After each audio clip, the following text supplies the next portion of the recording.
What's up, guys? SterlingRider here with a small, quick thing. I just want to apologize in advance. This podcast episode, it went well, but due to some internet issues, it seemed Duke Rider may have been a little laggy. It seemed fine to me. Sounded like everything went well, but just in case, I do apologize.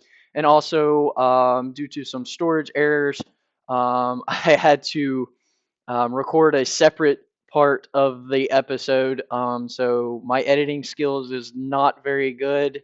And I also don't have the software to make it very good. So I do apologize for that. There is like a cutoff um, towards the end, but don't worry, nothing was missed in the episode as we recapped Las Vegas. So I thank you guys for watching, and I hope you enjoy. And you're a little behind. We are live. Well, we're recording. We're not live, but you know what I mean. Welcome back, guys, to the next episode, NASCAR Around the Track with the Riders, featuring myself, Sterling Ryder, and my father, Duke Ryder. What's up? This week we hit the high tables and we won nothing because we weren't actually there, but we went to Vegas, so we're gonna talk about Vegas and yeah, Vegas. So Vegas. Well, we got to talk about penalties from Atlanta first. yes, Um, Wrap up Atlanta. There was no penalties for the 41 truck of Bailey Curry that lost its roof. Apparently, there was something had hit the windshield or something and concave the windshield, and it caused air to get in between the windshield and the roof and ripped it off. So it wasn't the problem that we talked about with the 38 truck. So um, I got off pretty good there. Then the Joey Logano with his duck feet gloves, got a fine, a $10,000 fine, and NASCAR had it on display. And I don't know if you saw the picture on Twitter of the glove, but I mean it looked, like a web, it looked like like a a duck catcher's foot. mitt. I mean, So every single finger had a web between them. So yep. So that was interesting to see, and also the roof rails from the SHR cars that was confiscated in Atlanta was on display, and that ended up with 35 points. 35 points penalty, which actually put Noah Gragson at -6 points going into Vegas. So I hate to say it, but and they talked about this on Door Bumper Clear. Has any team cheated more than SHR and not won? yeah, that is true. They did point that out. It seems like they're the ones caught when they do try, which is from a team standpoint, you're trying to prove something, but at the same time, it's not the right way to prove it. So Well, and I think, of course, the engineers are paid to find an advantage. And with the reason that the fine was smaller than what a normal fine would be for messing with part of the car is these were team provided parts.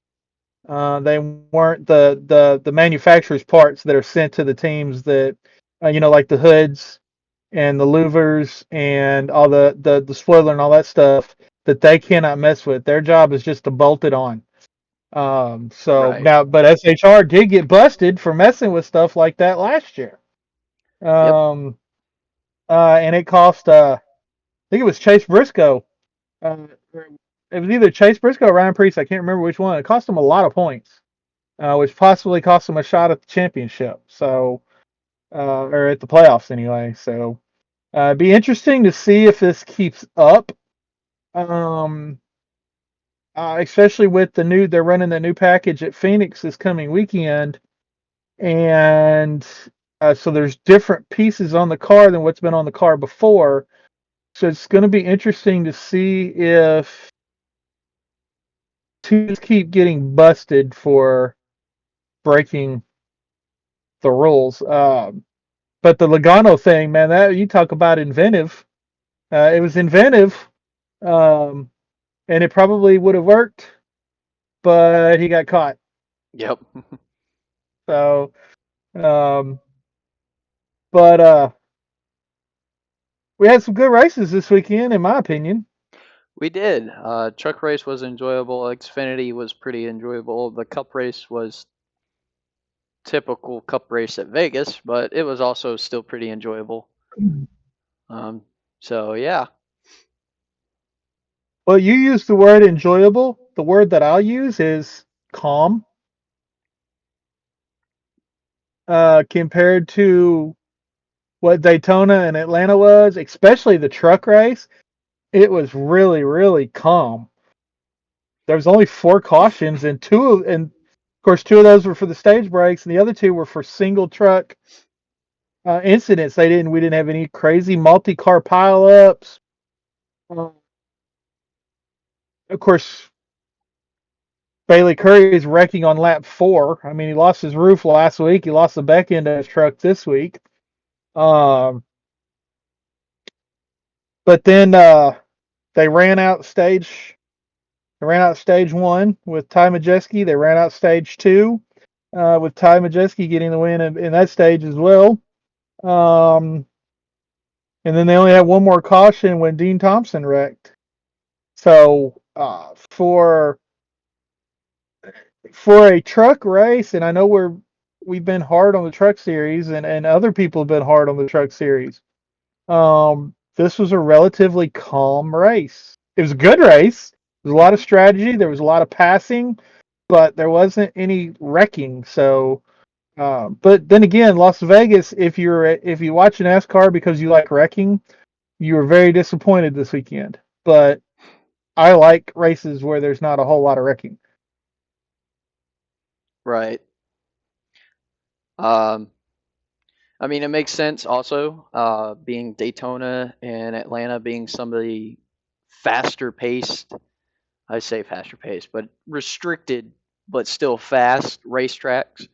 Um, that can definitely change how that car may handle for some of those drivers. So Vegas not having the restriction may help them improve their handling and speed. They're still fast, but not as fast because you're not necessarily adding a drafting and all that, as like you do in Daytona, Atlanta, and Talladega. So, but it was a rather calm race, very enjoyable. Definitely came down to strategy, which I love to see play out. Um, because once we were there when started with green flag pit stops, it was just a cycle to see what everyone was doing. And the bad thing about it is you had 2 contenders in Ty Majeski in the 98. He won both stages. And then you had Nick Sanchez in the 2, and they both were busted for speeding on pit road. Yep. Uh, you can't do that with late race pit stops. I mean, that's the nature of the game. And that's driver. That's all driver. Right. Uh, now the Kyle Busch had a bad weekend. Yeah. Not necessarily on the track, but on pit road. Kyle Busch had a bad weekend, and it started on Friday night. An equipment violation. I don't remember TV actually going into specifics. I could be wrong. I could have missed it. But I don't remember TV. I know they said an equipment violation that he did get black flagged because it was taking him forever to serve the pass through penalty. He finally did pass through.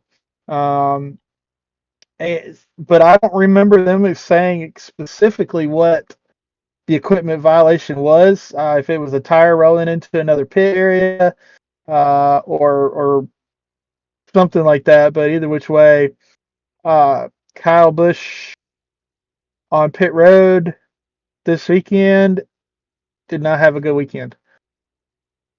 No, he didn't, and that definitely had to suck. Because in the truck race for sure, he was up there. He was in the lead beginning of the race and doing pretty well. So that probably sucked for him. knowing the way he is when it comes to stuff like that. But sometimes there's just it's a team sport. People don't say it is, but it is because you got people in the pit box that help with the car. You got people that build a car and put it together. You got the crew chiefs, the spotters. There's a lot more than just the driver. So um, I'm sure it sucked, but it's just part of how this type of racing can be. Um, Yeah, and most equipment violations are something that had to go wrong on the pit stop with the people that are doing the pit stop. That's not driver. Kyle can't catch his tires. right. There's not much you can do because you're strapped into the car. So it's definitely where you put a lot of you know confidence in your team because you want to if your pit crew is going to get you in and out of that pit box with what you need, fuel, tires, both, whatever, and the quicker you get out, it definitely helps. It's a big advantage when you have a fast pit crew that Yep. doesn't make mistakes. I mean, there are times I think every pit crew has probably made a mistake, but that's just part of it. So And a lot of these pit crew members on these truck teams are they may work for Hendrick Motorsports, they may work for 2311 or Joe Gibbs Racing or something like that. Uh, but they're not pitting the Cup cars. They're in training to move up to pit the Cup cars, so that it's just like driver development. They have pit crew development, and they have those members are in the ARCA series. Those members are in the truck series. They sometimes rotate them into the Xfinity series as well. So a lot of these guys are just learning, and they could practice. I mean, you know what it is from playing sports back in school. You could practice all day long, but until you actually get in that pressure situation of the race,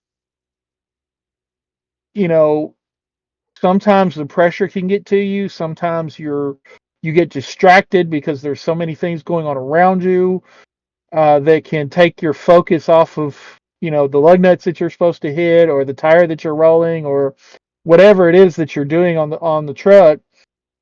That so that's why these guys, they're out there, they're getting reps, they're getting put in those pressure situations. When you get down, you're coming down to the last, possibly the last pit stop of the night, and it's make or break time.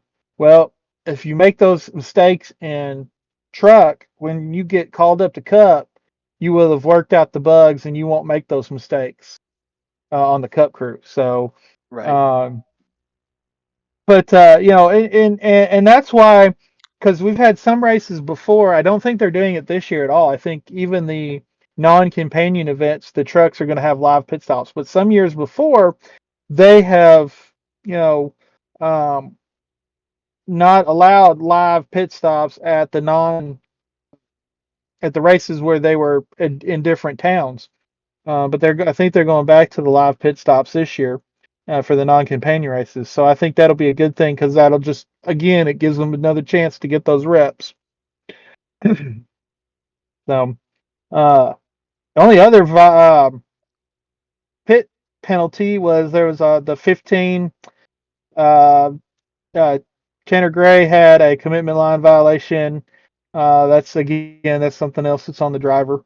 Um, but I was impressed. Was impressed with a lot of the young guys in this uh, lineup. Um, they're they're racing hard, and Raja Karuf gets his first win. Uh, Fire Motorsports, because you can throw the two truck in there with Nick Chan says. Fire provides those trucks.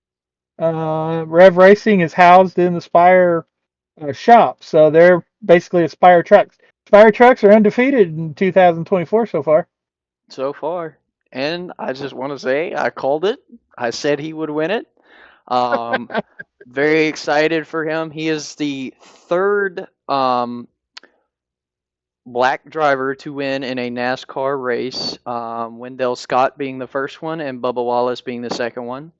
Um, Super happy for this guy. I've been watching him since he became a part of it. I hate that he didn't. It seemed, because we talked about it before, it seemed like GMS didn't really give him the shot he deserved when he was with them. But he did pretty well with that equipment he was given. Mhm. But Spire's pulling it off, starting off heck of a season, and yeah, that kid And came down to it. So if Raja is actually on Door Bumper Clear, I was listening to it before I got on here because I just got it uploaded, so I'm about halfway through. Raja is on Door Bumper Clear this week, so give that a listen. Um, Man, I tell you, just watching this young man um, race, watching how he carries himself, watching how he does interviews, watching how he even handled the mistake that he made at Daytona. And for being so young, he's matured, maturing very well. He's handling tough situations very well. So I agree with you. I'm very happy for him, and I don't think this is going to be the only win he gets this year. I agree. Yeah, I believe he'll win more for sure. So Uh, I'll actually call him to be one of the. If he doesn't make the final four, the championship four, I'm gonna be shocked. Just to be honest with you, because the truck has speed, the driver has talent, the pit crew's getting it done on pit road.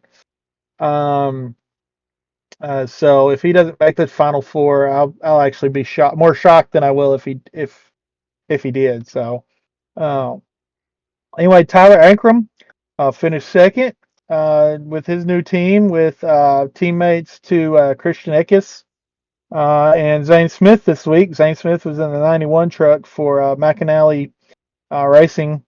All three of them finished in the top 10. Um, but man, Tyler's been kind of passed around. For a while, he's kind of been the Daniel Suarez of the Truck Series the past few years. mm, He gets with the team, he stays with them for a year or so, and then he gets, for whatever reason, they let him go, and he goes on to the next. And um, but it looks like he may be getting his feet underneath him. He's ran really well at the beginning of the season, so if he keeps that up, and he's got money behind him, so if he keeps that up, maybe he'll have him a ride for a while. yeah, hopefully. It sucks seeing drivers passed around, especially those that have the talent to do very well. And he's one of them. I know he's been passed around quite a bit, but I just, it sucks. I'm sure from the driver's standpoint, it sucks really bad. But he makes the most of what he's given, and that definitely says a lot about him. So Yeah, I agree. Um, Christopher Bell with the top 10. Corey Heim Corey Heim he's top five guy pretty much every week, so it's no surprise to see him in the top five. Grant Enfinger with a really good run. Ty Majeski finished rebounds from his pit road penalty to finish 10th. Kyle Busch rebounds somewhat. In Kyle Busch standards, it's not really a rebound, but he rebounded to finish 15th.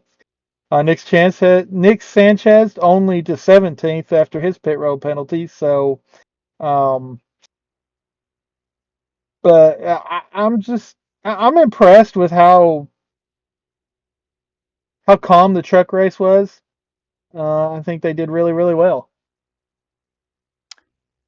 I would agree. I was expecting a lot more wrecking, but it was, besides the two cautions, it was super calm, super enjoyable.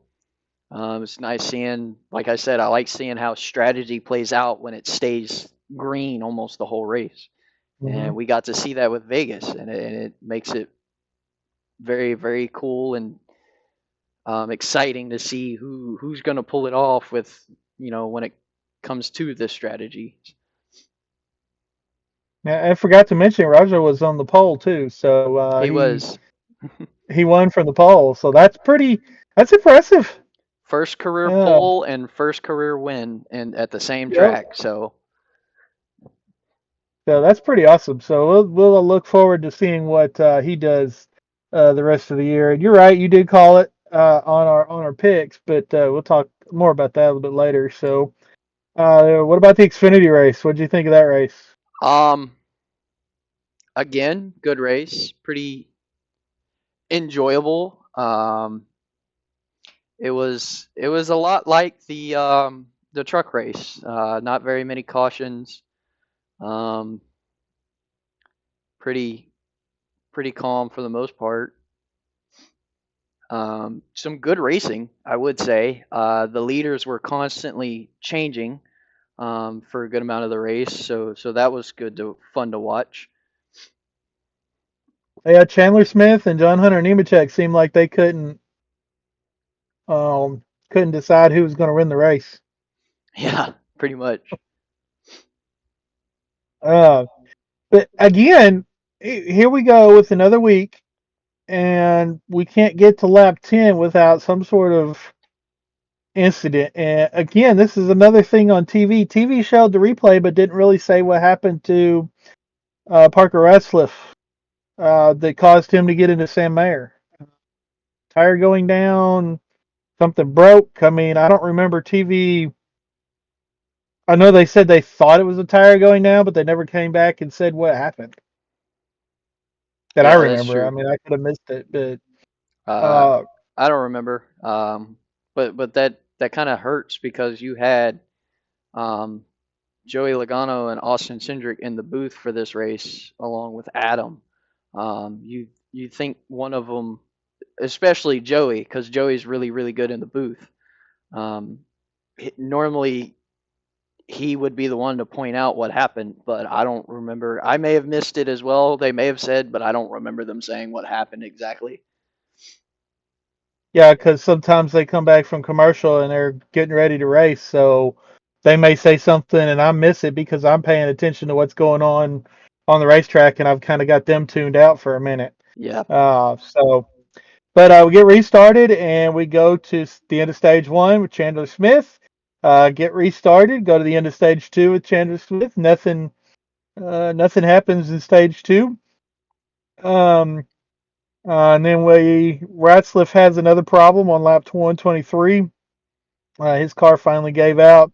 He's having a really good year though, and with the Jordan Anderson car. So I don't think this is just a setback, just a one race. I mean, I think he'll do okay.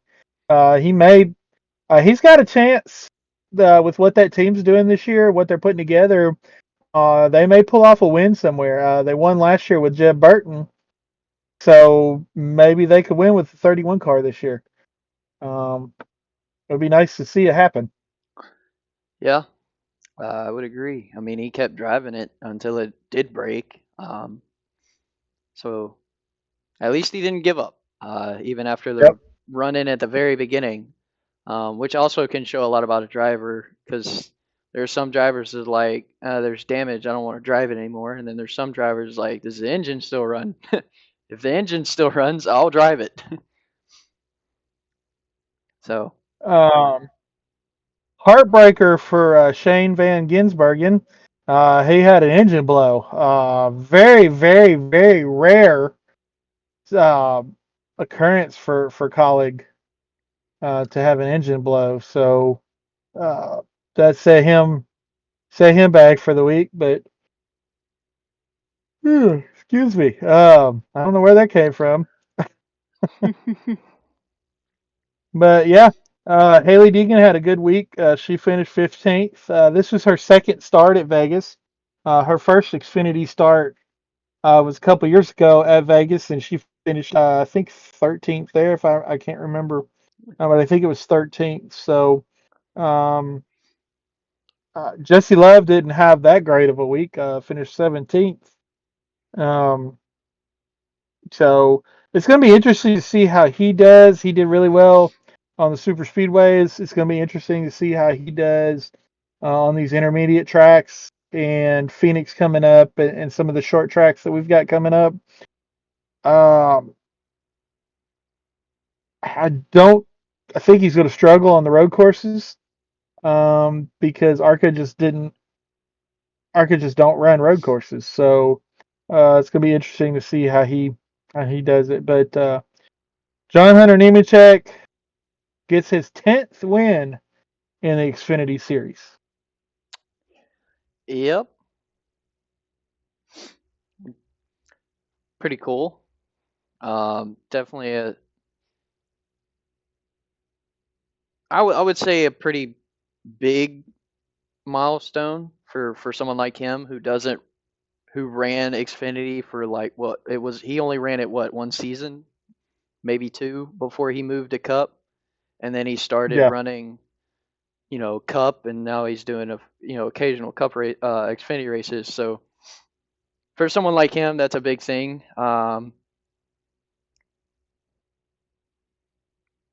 Me personally, this is just me blabbing, kind of.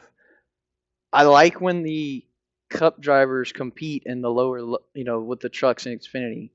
Um, and I like when they give them runs for their money, like Kyle Busch did at Atlanta, and John Hunter did here. But getting a win every now and then, cool, awesome, love to see it. But don't take away with all the other races you may run throughout the season.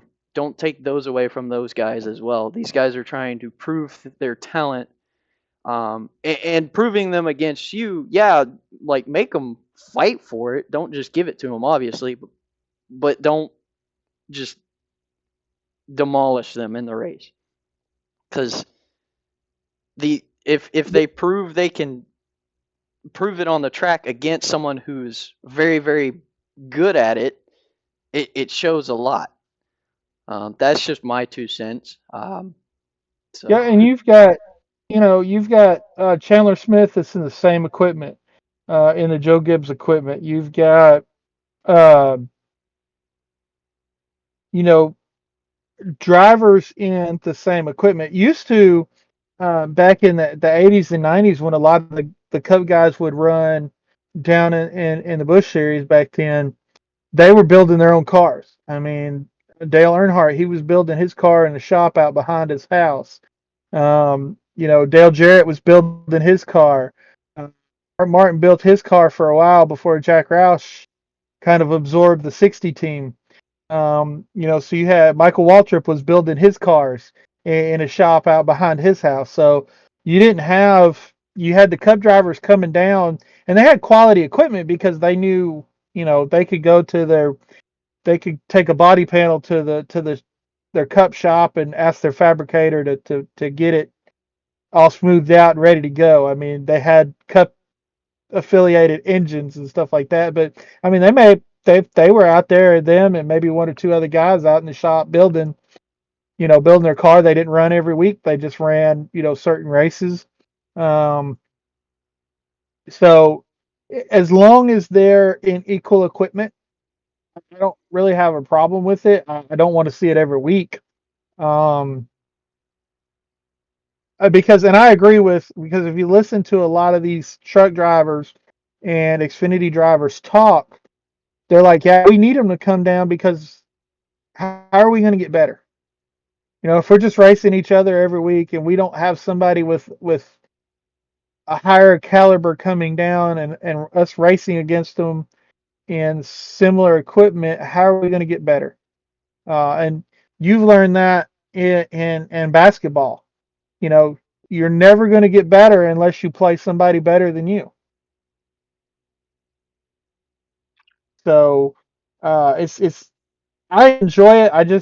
I don't want to see the same drivers in the same cars for 32 races like they used to do.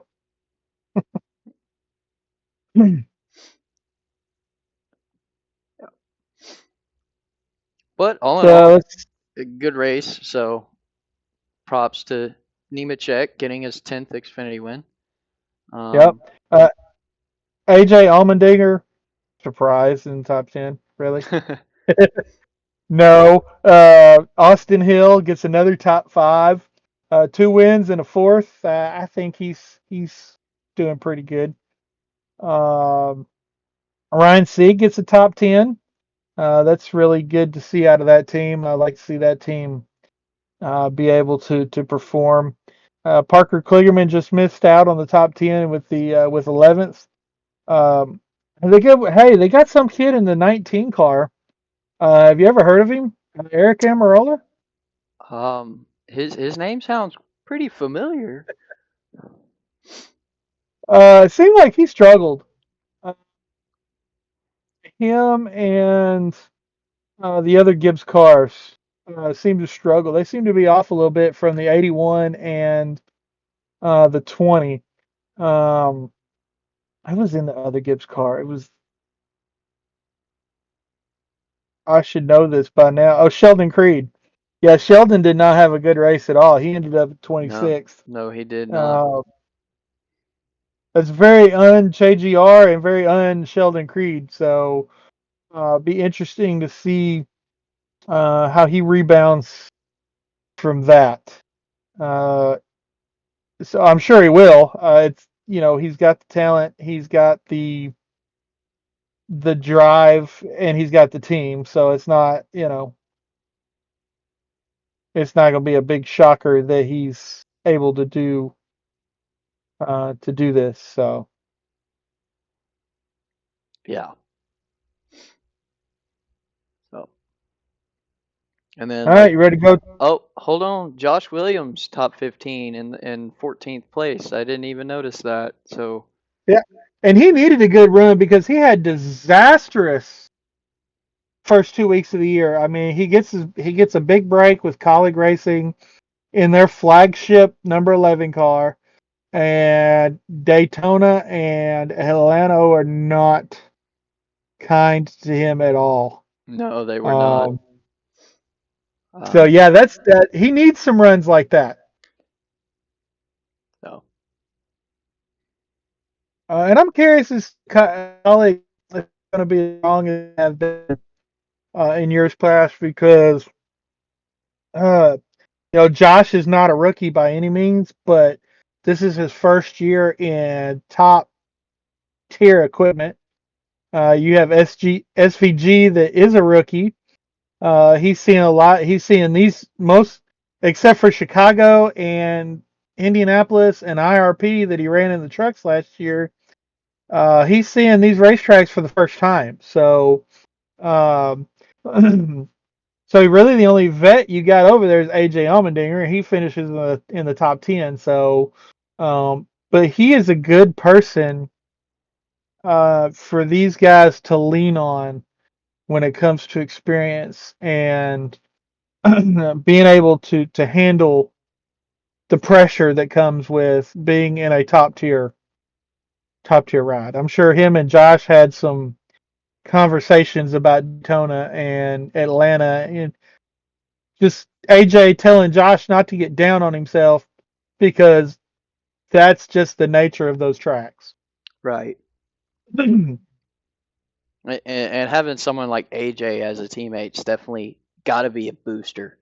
AJ has proved himself many times and is really good with these Xfinity cars. So I'm sure they talk all the time, trying to get advice. So I'm hoping someday Josh will park it in victory lane and not on the not on the start finish line. But He's got I, a good chance of doing it with Colleague, man. I know, and I look forward to seeing it. I like Josh. I'm a fan of Josh. I love what he's very vocal about what he stands for, which I appreciate. So I look forward to seeing what he can do. Bounce back from a tough start to the season. Does well at Vegas, so we'll see what he does throughout the season. And he seems like he's a really good guy. I mean, him and Dale Jr. had a run in a couple of years ago, and uh, Dale Jr. He had him call in to the Dale Jr. download, and they had a good conversation. And that was really, we'd seen the name Josh Williams, we'd seen him on the track, but we hadn't really heard a whole lot from him. But I think Dale Jr. ran into him or something and beat up the back bumper on his car. So they had a conversation after the race. Um, but yeah, I think Josh, he's got opportunity of a lifetime with Colleague, and I think that he has all the tools now that he needs to be able to borrow a term that you use, park it in victory lane. Um, he came out with that shirt last year where he parked it on the front stretch at Atlanta. I hope he gets to come out with a shirt this year that says "Parked it in victory lane." Yes. That would be awesome.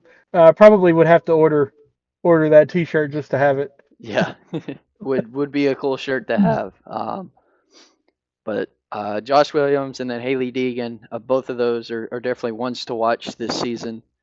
So we'll definitely keep tabs on both of them, obviously along with everyone else as the season unfolds. But I know those two And, are looking to prove they belong there. So yeah, now I want to tell everybody to curb your expectations of Haley. She's with a second year team. She doesn't have the top pit crew. She doesn't have the top crew chief.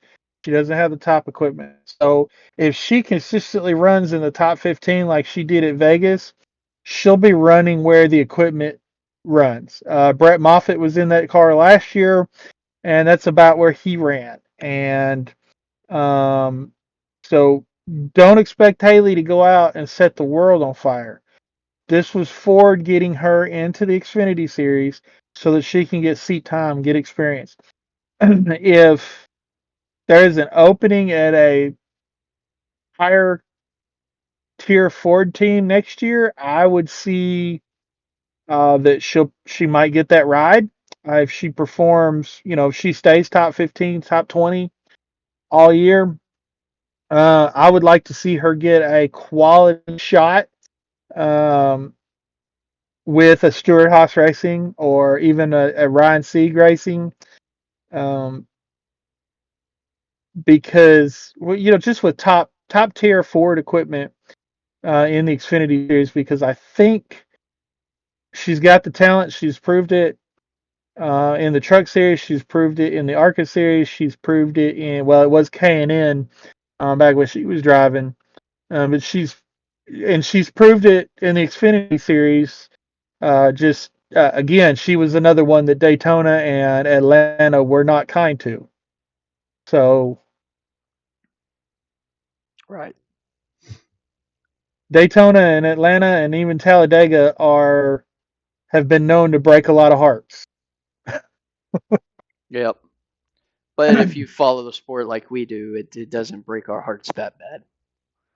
Uh, All so right, so you ready to go to Cup race? cup race, let's do it. So we got Logano gets the second pole of the year, um, without a webbed glove. Without cheating this time. He did it the right way. Kyle Larson also starts on the front row. Uh, Again, we go 10 laps, and Christopher Bell blows a tire. Crew Chief Adam Stevens said that they believe that he ran over something on the pace laps because the tire pretty much immediately went down. Um, so, Christopher was able to rebound, but then had problems on the last pit stop too. So, um, but I think he rebounded pretty well from that too. So, but man, what about that restart? These starts and restarts are at this all the mile and a halves with this particular car and this package are pretty wild. 4 or 5 wide. Right, and they talked about it. The people in the booth, Kevin, Clint, and Mike Joy, they were talking about the restarts is when everyone's going to make a move because that's just the best time to do it at Vegas because of the way the track is. Um, and we saw it. We saw people making moves. Um, Byron being one of the big ones, as he goes around like six people and takes the lead from like seventh place. So Yeah, and of course, I was happy about that. That was pretty good. Um, but man, Chris Buescher had a tire come off on lap 27. The lug nut came off, hit the wall, broke the wall. They had to red flag the track to fix the wall. Um, and I know that we've been hard on Fox past couple weeks about some of their camera work. They had some good camera work on this. I mean, when they slowed it down, you could see the lug nut coming off. You could see the rim coming out. Uh, they miss an accident, car spinning out on the front stretch, but they catch the lug nut of a tire coming off the yeah, next week. So, um, and Christopher, he took a hard hit. There's been some hard hits this year. there have Blaney been. took a couple at Daytona. And then Chris Buescher hits the wall a ton. Yeah, it's definitely it's just part of the racing though. With these cars. But yeah, it was a very hard hit. And seeing, you'd have to go back and watch it, but seeing how Larry McReynolds broke down how that is all put together, you can definitely understand how easy it is for that nut to come off. Just because of the way the locking mechanism works with these one lug nut tires on these cars. Yeah, the only bad thing is since it came off on the track, there's probably going to be some people sitting at home for a couple weeks. Most Uh, likely. which don't help because RFK right now is struggling. Daytona, of course, Daytona and Talladega weren't that kind to him, or Talladega, Daytona and Atlanta were not that kind to him. Uh, Brad, Brad didn't run all that great yesterday. I mean, Chris Buescher had this problem here, and that put him out of the race. But Brad, you didn't really hear anything about him, except for when the 77 spun and they tried to blame it on him. And then they showed the replay, and he wasn't. He was close, but he wasn't that close. Yeah. Yeah, So tough break for Brad, and Busher, of course, for hitting the wall. But it just seemed like Brad didn't have what he needed for this track.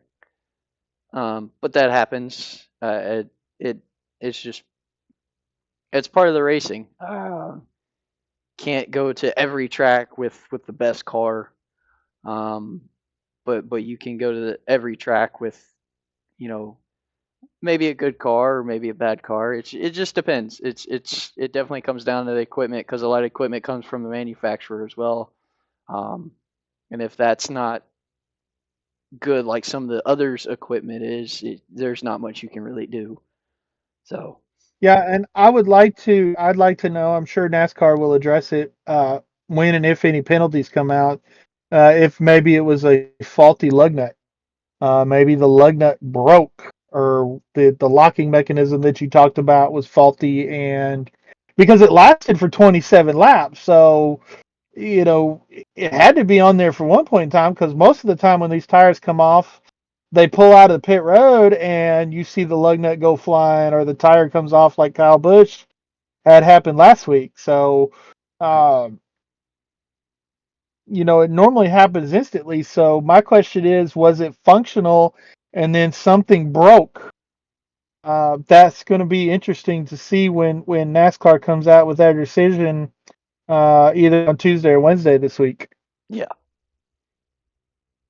because there's So something inside of the locking mechanism or something with how the nut locks on. Something there could have been faulty, and there's not much you can do as a team when that happens because you don't really recognize when that happens. It just happens. So Yeah. it is possible. It's like when you blow a tire. I mean, you can't control when you blow a tire. You can't control when something breaks. Yep. Kevin was pretty hard in 22 on the parts on this car. He was pretty hard about them. Yeah. Even had a T-shirt made about their crappy parts, Yeah. as he called them. So, um, then we went. William decided that he was going to do some community service on the track. He was going to do some cleanup. Uh, Yeah. caught one of, I mean, that was one of those leaf trash bags. That wasn't just your average everyday trash bag. That was a big trash bag. And then Rudy Fugel on SiriusXM satellite radio this morning mentioned that this trash bag had a beer can in it because the beer can, uh, they found it in their air filter. They found a beer can in their air filter. Goodness. Yeah, Man. so in his words, he said they had a silver bullet in the air filter. So pretty sure he didn't want to call out Coors Light on that one, but Oh, well. it definitely Yeah. wasn't Miller time. Yeah, that was tough for Byron because once that happened, it was pretty hard for him to recover. Um, so Yeah, it took him to the end of stage. Well, it took him to stage one caution at the end of stage one for him to get back on the lead lap. And like you said, he never really recovered. But again, we talk about strategy, and sometimes we don't know because they didn't know there was a beer can in the air filter until after the race. right. So I'm pretty sure that had something to do with that hurt his horsepower, hurt the way the car drove, hurt the engine. I mean, that had to do some sort of damage just being there. Uh, Yep. we can find out if you want me to go throw a can in the air filter of your truck and start No, it up no, right here it's in it's the fine. Please don't. driveway. But yeah, it was not a fun day for William Byron fans. Uh, good thing we had Chase that was running up front. We had Corley Joy that was running up front. Um, so Cal Larson wins stage one. I can't remember if it was here or if it was the caution later that poor Bubba Wallace's day started falling apart. They could not get the right, I believe it was the right, no, left front lug nut. They couldn't get it off. Yeah. Uh, so listening to Door Bumper Clear just a few minutes ago before we got on, Freddie Kraft, I can't talk, was explaining that the tire changer hit like a millisecond earlier than he wanted to. Something hit his finger and it caused it to, and he basically got it on there too tight. Um, so we've got Chris Buescher with one coming off, and then we got Bubba with one that they can't get off. Uh, so that pretty much ruined their day. I mean, they had to spend a lot of time on pit road during one of those pit stops to get that off, and they finally got it. They finally got it off, but had a fast car, but had pit road problem. I don't know if you could call this pit road problems, if you could call it equipment problems, if you could call it whatever you want to call it. I don't remember them ever having this problem when they had the five lug nuts. Hey man, we can't take your tire off because the lug nuts are stuck. uh, But it's happened several times with this car. yeah. It just shows you that this. I understand why NASCAR went to this style of, the tire style with the one lug nut, but it's Mhm. affecting how these cars are working because of how specified this one lug nut for this one tire is.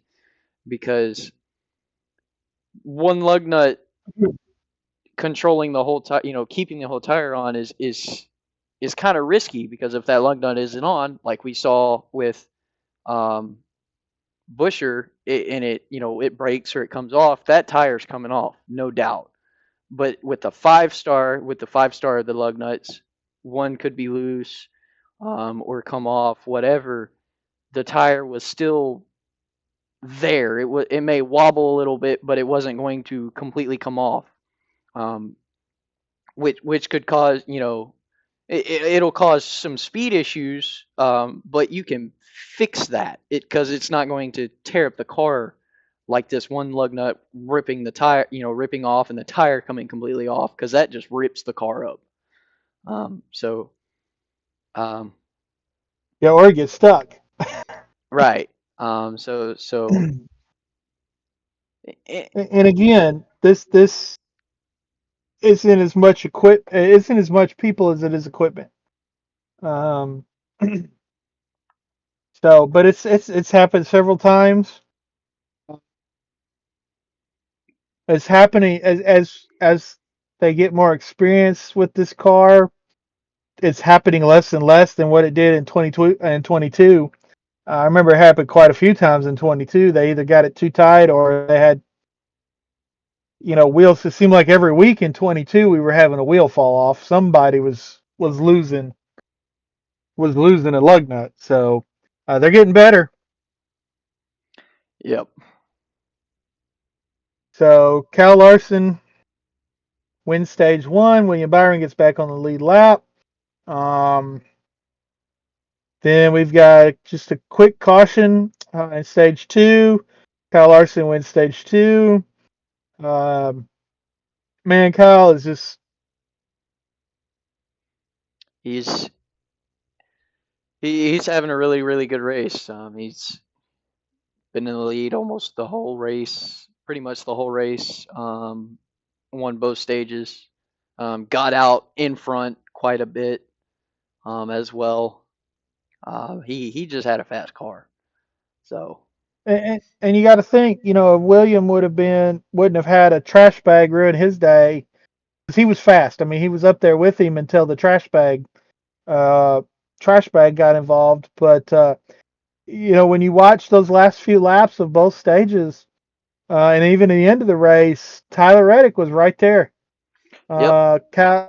One slip up from Kyle Larson, and Kyle doesn't. Kyle's one of those that he really doesn't slip up that often. But Mm-mm. one, misses mark one corner, get loose one corner, whatever, and Tyler's there to capitalize. So, um, but Tyler had some pit road problems too with his team, just in speed wise. So he had to kind of work his way back up after that green flag pit stop that they had. So, but LaJoie was running really good really, really good. He was running in the top 5, top 10 all day. He did have some problems on pit road, which kind of put him back a little bit, and then he spun out. Um, so I hated to see that for Corey.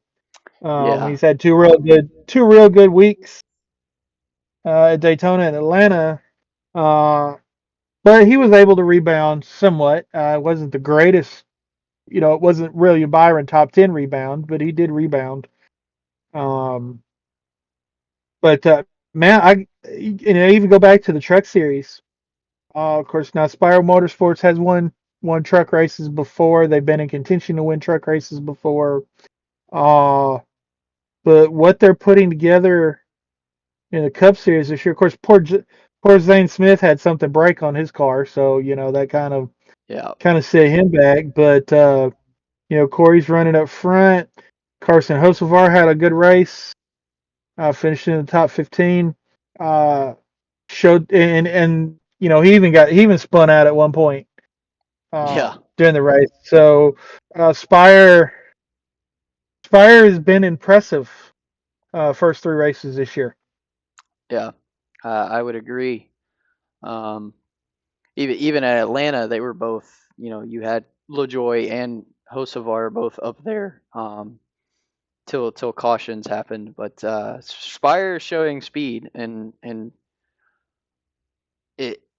I'm kind of surprised when expecting Spire because they've always been, you know, occasional top 20 finish.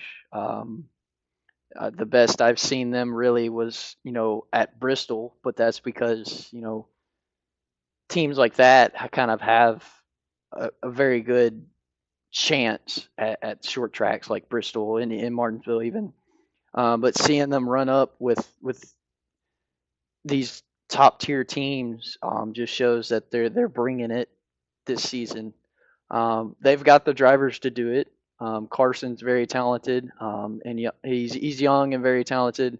LaJoie is definitely talented. We've seen him go out and do very well. So I'm excited to see Spire do well this season. I believe possibly they get a win this season.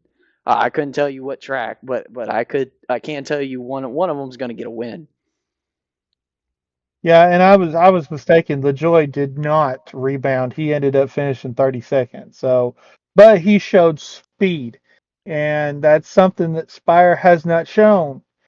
They had some flashes last year, but consistently they're showing speed this year with all of their teams, and that's impressive. Yep. I'm glad to see, and with these charter teams, and Spire has spent a lot of money on charters. Um, with these chartered teams, we've always had our teams that didn't put a lot of effort into it. Rick Ware Racing, Fire Motorsports, uh, and I would even go put Front Row in there for the first couple years of this charter system. They seemed like they were coming to the racetrack, but they weren't pouring as much effort in as they were. So it's interesting to see because we have these teams that are starting to pour some money into their teams, and some they're getting better people, they're getting better engineers, they're getting better crews, they're getting better spotters, they're getting better drivers. Uh, because Carson Hocevar and Zane Smith have proved their worth in the truck series, so that's why they got their opportunities.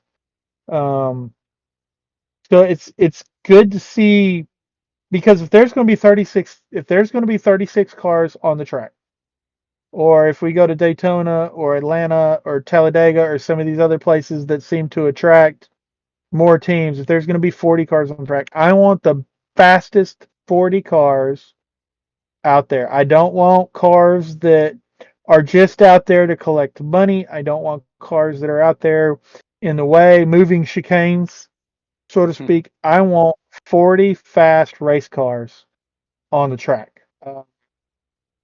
If a team has a problem, they have a part break, they have a bad pit stop, they have a pit road penalty, that puts them a few laps down, or they have something, like Bubba Wallace had where the lug nut gets stuck, or they spin out and they have an incident or something like that and go laps down.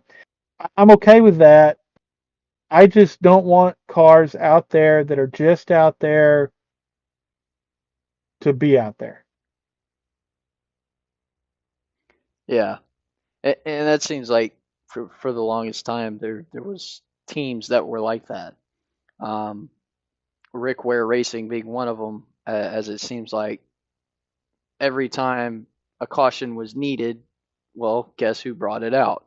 Of course, we haven't seen that this season with Justin Haley. He's been doing well, but he keeps having equipment issues.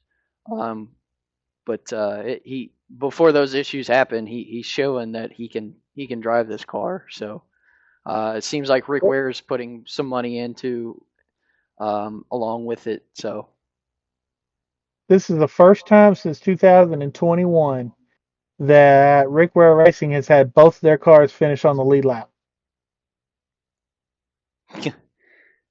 that is a So shocker. And if you remember, we talked about it in our pre-race show. If they're going to spend this money, if they're going to get Justin Haley, if they're going to, have this alliance with Ford that they have with Ford, with RFK Racing, they had better perform. And they're not top 20, but they're top 30, and we can't say that they were even running top 30 last year. Right. Uh, so small steps there, but Spire was in the same spot last year. They had to run top 30 before that. You have to run top 30 before you can run top 20. So now they ran top 30 last year. Now they're running top 20. So, I look, if they continue to invest in their team, I look for them to continue to. Now you got 36 cars out there. Can everybody run in the top 20 every week? No, but you've got to at least be able to do it from time to time and contend for wins to uh, have a successful team. Yeah. So, uh, man, I want to talk about uh, again. I commented and I gave Fox some props for catching the lug nut on Chris Buescher's car. Uh, but what is up with this spoiler camera? They had it on Reddick's car, and Reddick is running side by side with somebody. He's running up really close to the wall, racing them, and all we can see is the back post of Tyler Reddick's car and the wall. Yeah. Um, Uh, it's just stupid. yeah, I would agree. It's just one of those random pointless spots to put a camera. Because even if you see somebody like going to pass them, there's better camera angles to use than one on the spoiler of a car. Um, but I not much we can do because Fox is going to do what they want or what they think's best. So there may be people out there that like it. If they do, that's okay. That's y'all. We don't. We think it's kind of weird, Mm. kind of dumb. It seems like he used this camera, especially with what we saw. Um, yeah, it's I mean, now there was one point in time where he was chasing. He was there towards the end of the race where he was trying to chase down Kyle Larson, and they were using it to show how close he was getting to the wall. Okay, that's good because that gives fans a perspective to. I mean, there was a couple times there. If you could stick a piece of paper between him and the wall, I'd have been impressed. So for that perspective, it's okay camera. But when he's racing side by side with somebody, don't show me that camera. yeah, It does not make sense to me. The other camera complaint, is they kept showing the roof cameras of them driving on the front stretch, and all I could see was the sun. I couldn't yeah. see the cars in front of them. I couldn't see the wall. I couldn't even see the hood of their car. All I could see was the sun. What good does that do? Uh, Racing wise, it doesn't. But to give kind of like a perspective view, what the driver is seeing, okay. Um, but So I once, not every lap. right, it shouldn't be a constant camera used. It should be of use it kind of like here when he's coming up on somebody or here when he's passing somebody, whatever, but not when he's by himself going towards the sun and then the sun's just blinding the camera, therefore it's blinding the fans watching it on TV. Yeah, because I mean it's almost as bad as just looking at the sun itself. Yeah. I had to turn my head, look away from it because it's glaring right there in your face, and it makes it hard to watch. So, but man, he was. I think if he'd have had a few more laps, maybe he could have caught Larson and passed him. Um, but I'm not sure. This is an aero race. We talk about aerodynamics, and it was your typical mile and a half race. And I'm not sure Kyle Larson had the fastest car. Of course, we never really got to see Byron show what he could have because his car, he had the problem with the trash bag. We never really got to see what Kyle Busch was able to do in the closing laps because, again, he had some more problems on pit road. Um, so, but I'm not a big fan of these aero races. I believe horsepower should be king, not aero.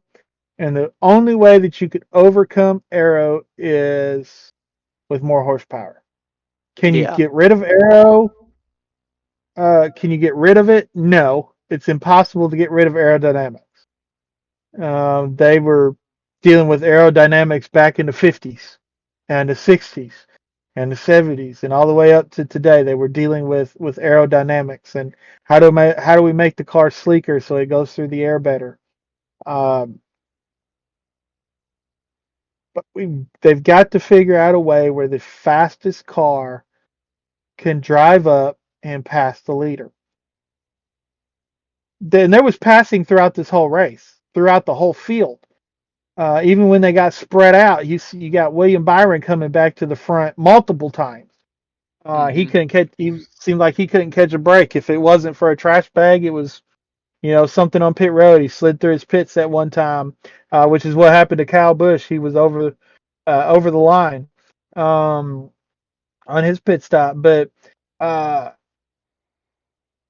this is one of those racetracks where there's a lot of passing throughout the field, but it seems like once you get out front, if you know how to control the aerodynamics and do aero blocking as they call it, you're pretty much going to stay up front. I mean, um, so it's the aero is part is not my cup of tea. I know there's going to be aero issues at whatever track that we go to, except for like Martinsville. But I would much rather see horsepower. Horsepower and tire wear is how you overcome aero. Because if your tires are wearing out and you got horsepower, then it comes down to tire management more than it does aerodynamics. So, but that's my spill on that, I guess you could say. Yeah, the Uh, it definitely a good point. Aerodynamics, obviously, you can't get rid of, but there are ways to make it where it's just not an aerodynamic race, as you explained. So, but again, really not eventful, super eventful race. Kyle Larson won. Only 6 cautions, 4 for single car incidents. Again, we didn't have any multi-car accidents. Um, I was impressed with Noah Gragson. Came back to finish 6th. Ty Gibbs had some problems on pit road. He rebounded to finish 5th. Of course, we've already noted several of William Byron's issues, yeah, and he came back to finish 10th. And RCR, uh, Austin Dillon, man, he was running. He worked his way up. Again, we talk about passing. He passed his way up into the top 5. Drove his way up. Kyle Busch was up front all day, but then they got to that last green flag pit stop, and it killed both their days. yep, Uh, and that was heartbreaking. Same thing with Chase Briscoe. They never really noted what happened with Chase Briscoe, but he was running up towards the front, and then it fell to 21st at the end of the race. But it seemed like him and Gregson switched. Um, Briscoe fell, and Gregson went to the front. So That was impressive to see SHR, a couple cars running good, but the other two, of course, Ryan Preece had a backup car, um, so you know those are hit and miss. But Josh Berry had a top 20. He finished 20th, but still, it was just other than Briscoe and Gregson, there wasn't anything to talk about with SHR. No, not really. We're seeing good runs with Briscoe. He's running up front. He was running up front at Atlanta until he was wrecked, and until he fell off at Vegas. Of course, we saw Gregson come up and finish very very well in the top 10. But it still looks like, as we've discussed in our pre-race preseason show, um, they still have to prove that they're still a top contending team. Um, they're showing that they can. Um, like I said, we had Briscoe running up front, and then we had Gregson end up front. But the still some work seems like needs to be put into that team. Um, but I know Tony Stewart has come out and said that they're proving that they still belong, proving that they're still a top team. But I hate to say it, but I'm still looking for what he says to be proven on the track. Because we know they've got the talent.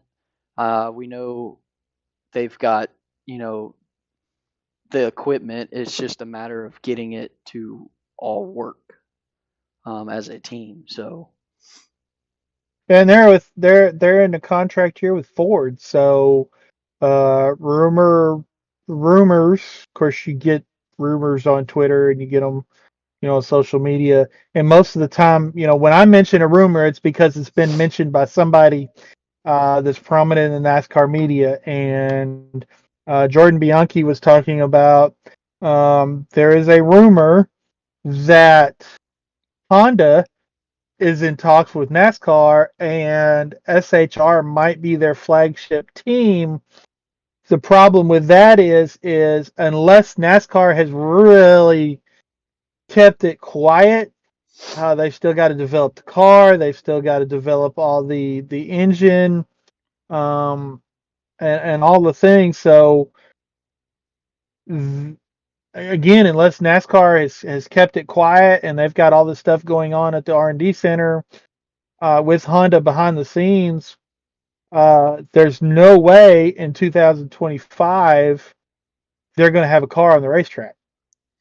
no, So but I if actually as you're talking about it, I actually saw something that there was some people talking about it. Um, I saw a small video. I can't tell you who it was. They were talking about Honda coming into NASCAR, but the, they were saying like it won't be this next season. It's gonna be because they still, as you're saying, they still got to come up with the car, how it's gonna look, how it's gonna run, the engine, this all the specs of the car. So and I know a lot of these changes to this next gen car that we currently have is trying to bring in um, another manufacturer because we used to have quite a few. I mean, we had Pontiac, we had Dodge, and then we've always had Chevy, Ford, and Toyota. But they're seeing that they're trying to get others involved. Um, it's cool, but we know there's still a lot of processing to go for this to happen. So and I'd like to see Honda come in. I'd like to see Dodge come back. I don't know if they ever will. I'd like to see Nissan come in. One of the best vehicles that we've ever owned was our Nissan Titan. Uh, we were talking. Your mom and I were talking about that the other day. Man, we miss the Titan. Um, but then my question is if Ford doesn't want to re-sign SHR. And we saw this back when Toyota was coming in to NASCAR. Cup teams had contracts with manufacturers, but they were switched. They were going to go to Toyota when Toyota was coming into the Cup Series. Uh, and one team, Bill Davis Racing, got in a lot of trouble with Dodge for helping Toyota when they were a contracted Dodge team.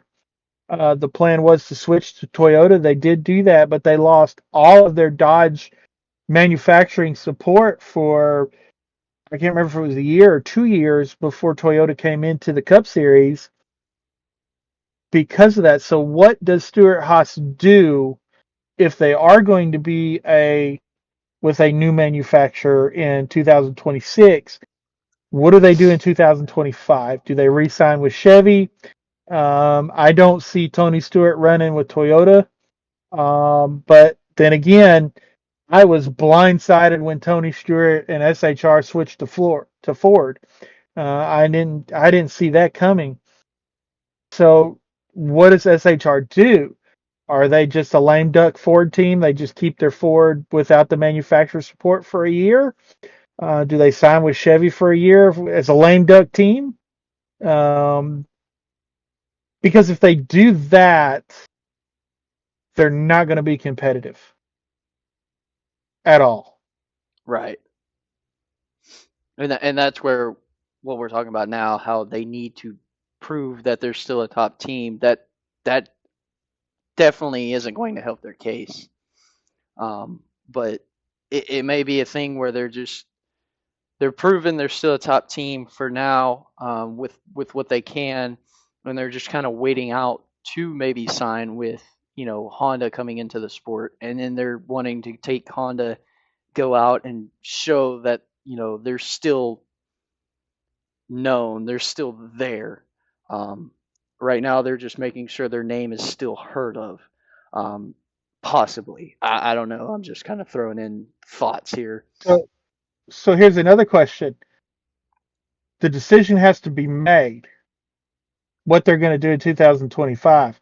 How long do you think they wait to make a decision? That's a good question. I really don't know. If And is it SHR's decision as to how long they wait, or is it Ford's decision as to how long they wait? and yeah, that could be a big factor.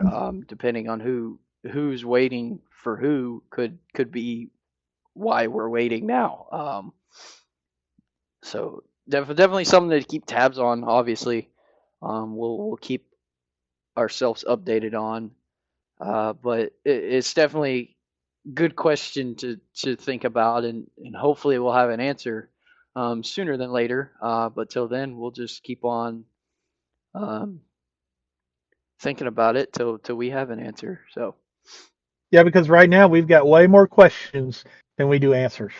eh, when it comes to any sport, that's normal. But NASCAR is normally on top of news along with the teams. But there are a few times where it's like, oh well, we don't know because we ain't been told either. So Mm-hmm. it's it can still be kind of nerve wracking, wondering what's going to happen.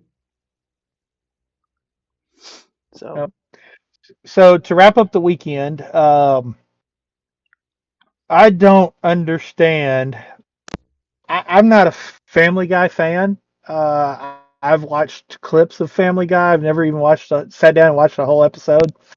So I couldn't tell you anything about it. It's not my cup of tea.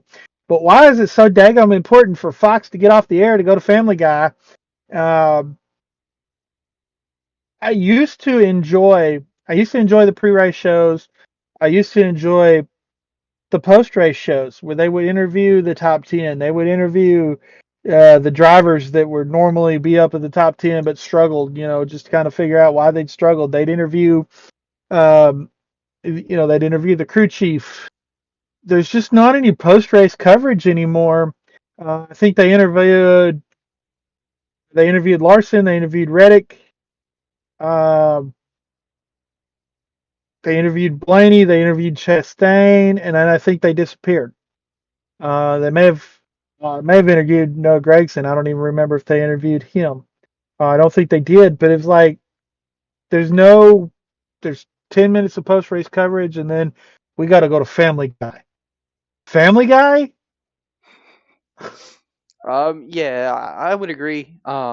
They should bring back a nice, good post race show talking to the drivers because we don't, some of the drivers that may have struggled, we may not have seen that they were struggling. I mean, we may have known they were in the back, but when they kind of explain what was going on, it really helps with a fan's perspective of why they were struggling. But I don't know what to tell you. I don't know if it was a NASCAR call or a Fox call. Probably both.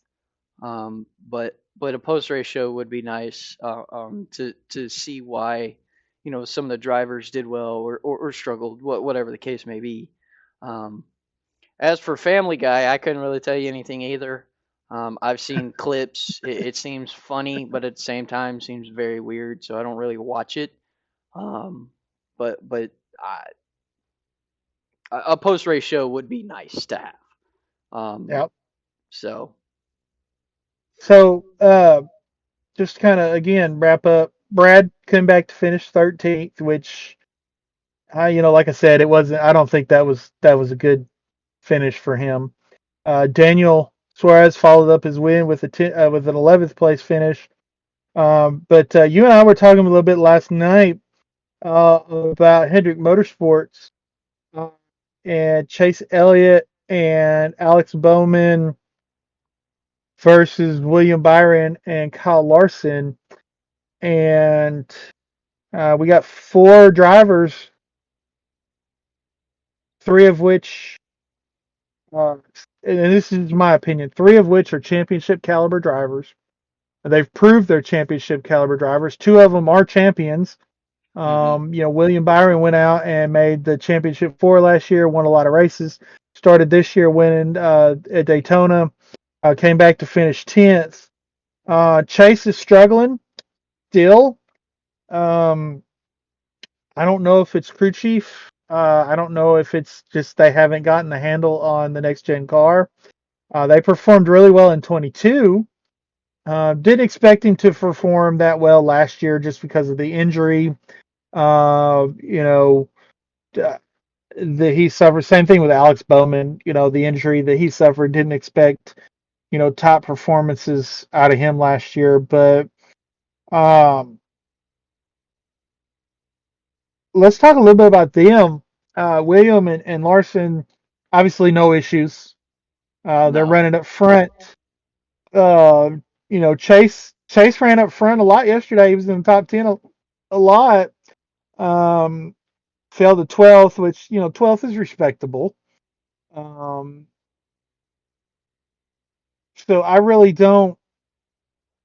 don't know if they need a crew chief change. Uh, they did have a spotter change this year. They have changed a couple members on the pit crew. Um, I don't know. I don't know what Chase needs.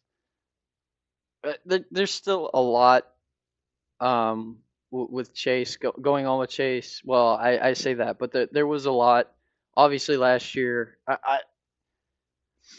I know his injuries kind of definitely affect how it feels after recovering from them. As he broke his leg last year from a snowboarding accident.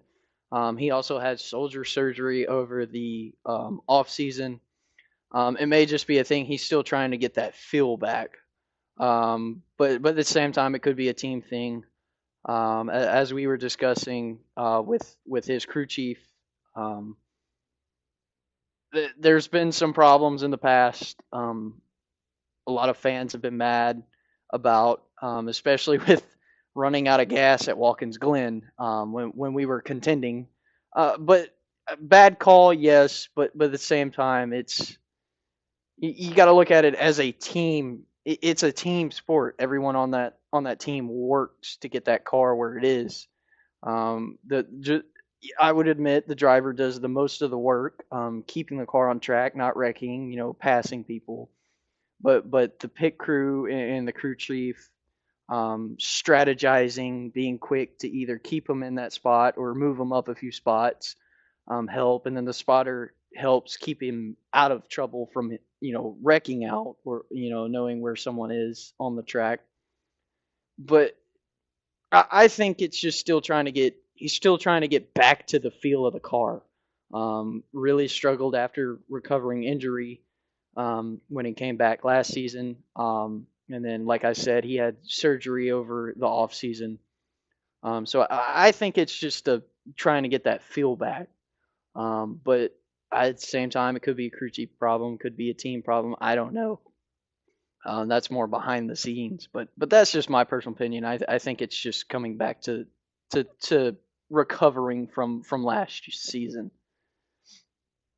So let me ask you this, because we've got wonderful, wonderful, wonderful NASCAR fans on Twitter, social media. They're just the greatest, most supportive people alive. I say that so sarcastically, but there's a lot of talk, which my personal opinion is it's a bunch of crap. But do you think that William Byron and Kyle Larson are getting cars that are better on purpose from Hendrick Motorsports than Chase Elliott and Alex Bowman? No, and here's why. Uh, it makes sense. Larson's a top driver. Byron's a top driver. Byron, as we have discussed, has the most wins with this next gen car, which is kind of understandable considering his background coming from iRacing. He can adapt. Um, I would say he could adapt pretty well because of the iRacing simulator. He used to race. Well, he probably still races time to time. But as I said, Elliott definitely. They all have the same equipment. I would say. I don't think Rick Hendrick would do something like that. Rick Hendrick or Jeff Gordon as their co-owners with this. But you got to look at it. The 9 and the 48 are still iconic numbers. Um, with Bill Elliott with the 9, and then um, Jimmy Johnson. I completely forgot his name for a minute with the 48. That's what And happens when he switches numbers and manufacturers. yeah, because he's now what 84 with Toyota, Yeah. with Legacy, but every number on that team is iconic, obviously. Um, but I do not see Rick Hendrick saying these, give them this equipment and then give them this equipment because of being, put together differently or specific ways. I don't see it. I think it's just coming down to drivers. Like I said, Elliott's still recovering. Bowman, we still question because we think he's on the hot seat as we discussed. With him, I think it may be a small talent issue, but we know he can go out and win because a race or two because he does that. I think with him, it's also still because he's recovered, but he's probably like Elliott still trying to get that feel for the car, because hurting your back is a huge um, change. So it definitely can take a while for that to adjust to getting back to that feel.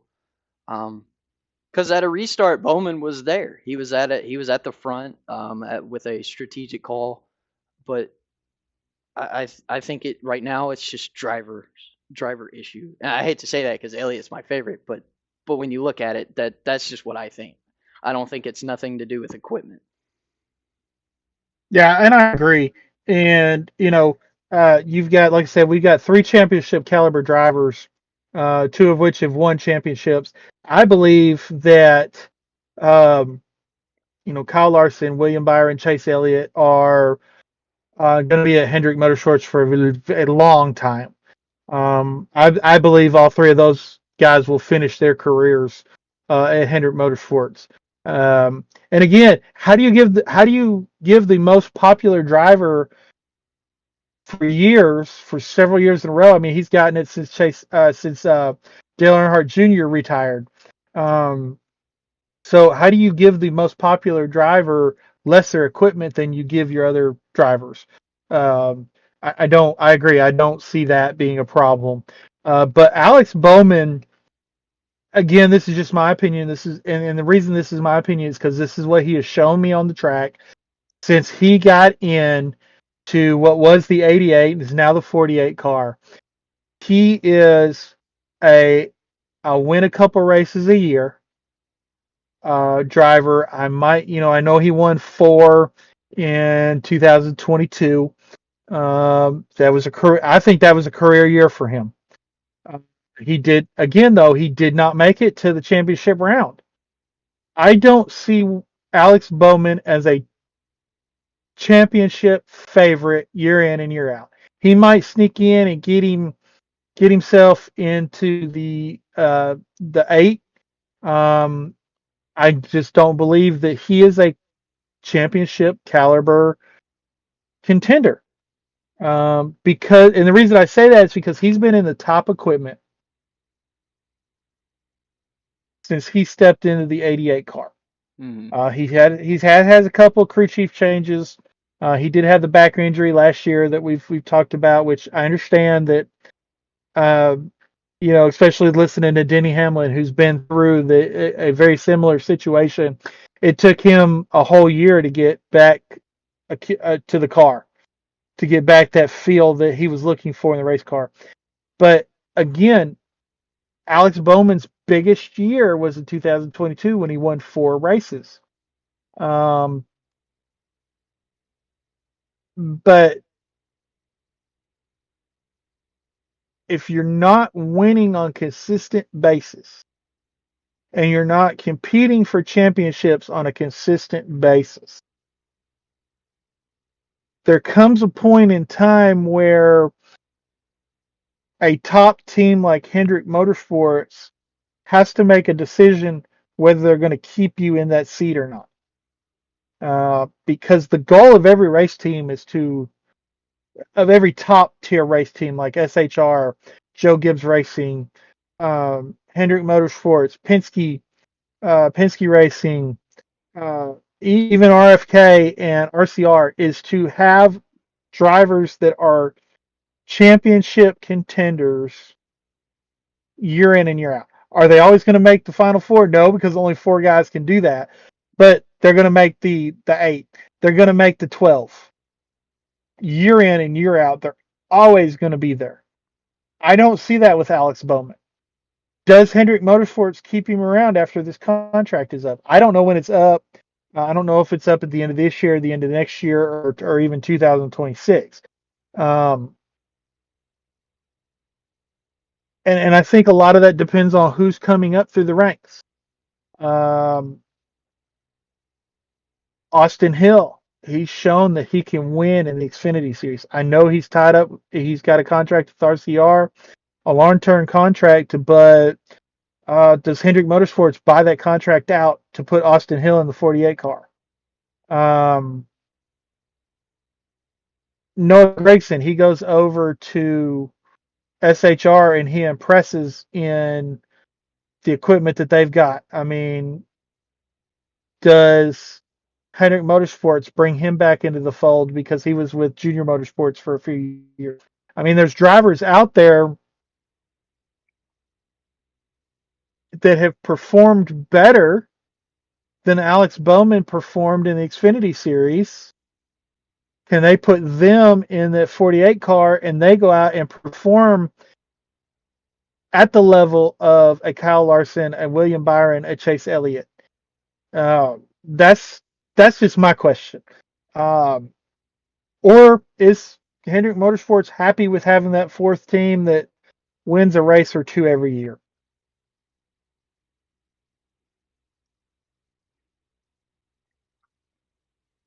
I mean, it's definitely because now I'm kind of looking at it before Alex Bowman got into the 88. We had pretty much the same drivers: Larson, Elliott, Byron, and then we had Jimmy Johnson. Um, Jim, of course, you're not going to kick Jimmy. He's still, I mean, 7-time champion.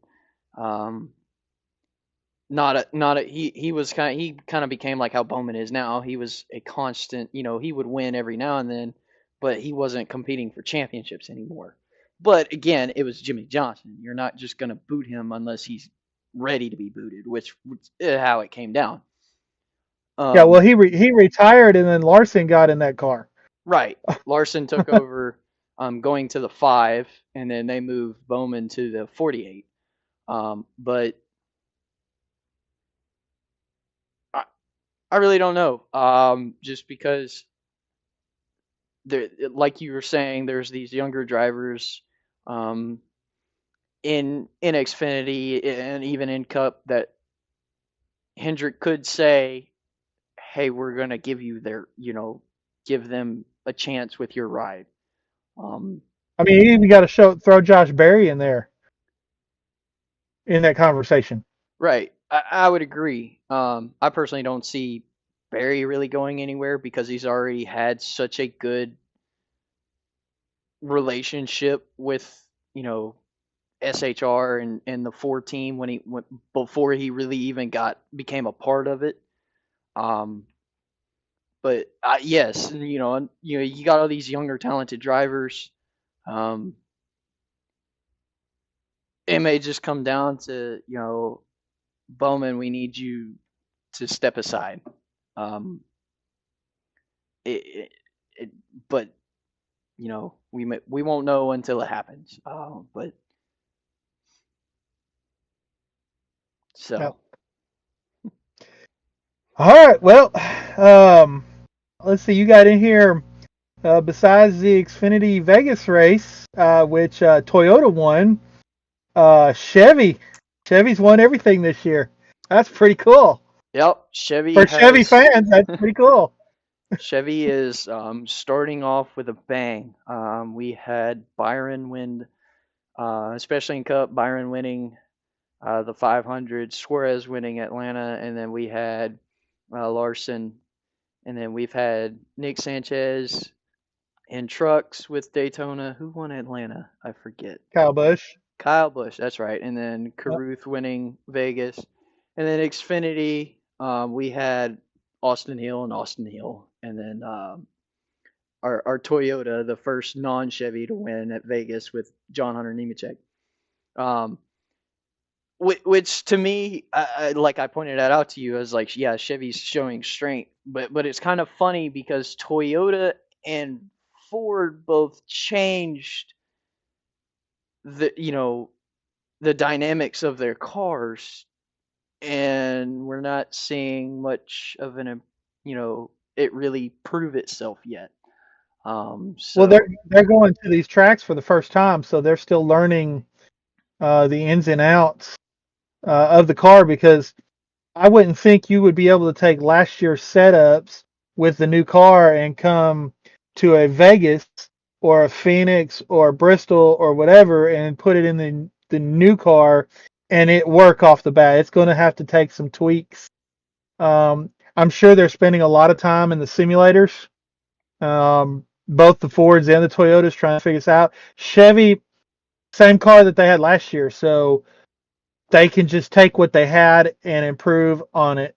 Uh, but Chevy's going to have the same issue down the road when they decide what they're going to take to replace the Camaro, yep, because they're going to have a whole. They're not going to have just a new some body modifications. They're going to have a whole new car right, with whatever.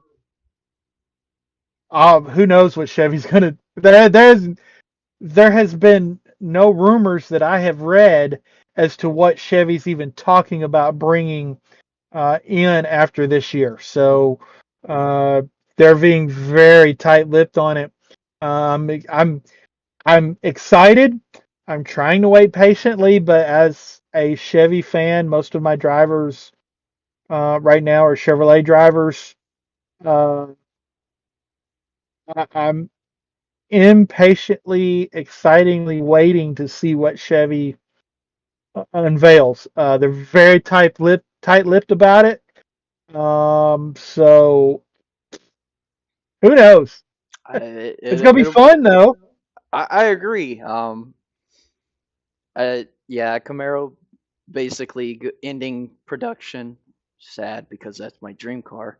Um, so we're gonna see something new coming with Chevy next year. It's exciting but nerve wracking. Cause what is it gonna be? Cause they could pick from a good. They have a good selection to pick from. And But what are they gonna? they're gonna struggle. Right. For the first little bit. Of course, Daytona, Atlanta, they're not gonna struggle there just because that's a aerodynamics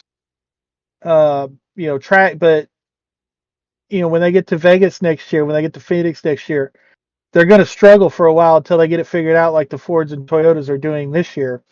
Um, but we've seen this happen throughout ever since I've been a NASCAR fan, and even before that. Uh, a manufacturer brings in a new car and they struggle for a while, unless you're the Superbirds and the um, Daytona Chargers that uh, Dodge brought back in the early 70s. Just went out and started whipping everybody because they had found some aerodynamic advantages. But yeah, it's going to be fun to see. I'm just, like I said, nerve wracking to see, but we'll see if Chevy can keep up 3 races in. I hate to say dominance, but when you win 8 of the 9 races, that's pretty dominant. So, uh, with different drivers, other than Austin Hill, there's been no repeat Chevy drivers either. Right. So, well, how did you do on your fantasy? Well, um, I'll get to that here in a second. Um, I got our friend Trey. I got his lineup. He sent it to me, so I'm gonna review his lineup real quick. He did not do very well. He told me he was super busy, so he did not change his lineup at all. Then I just told him you're just really lazy and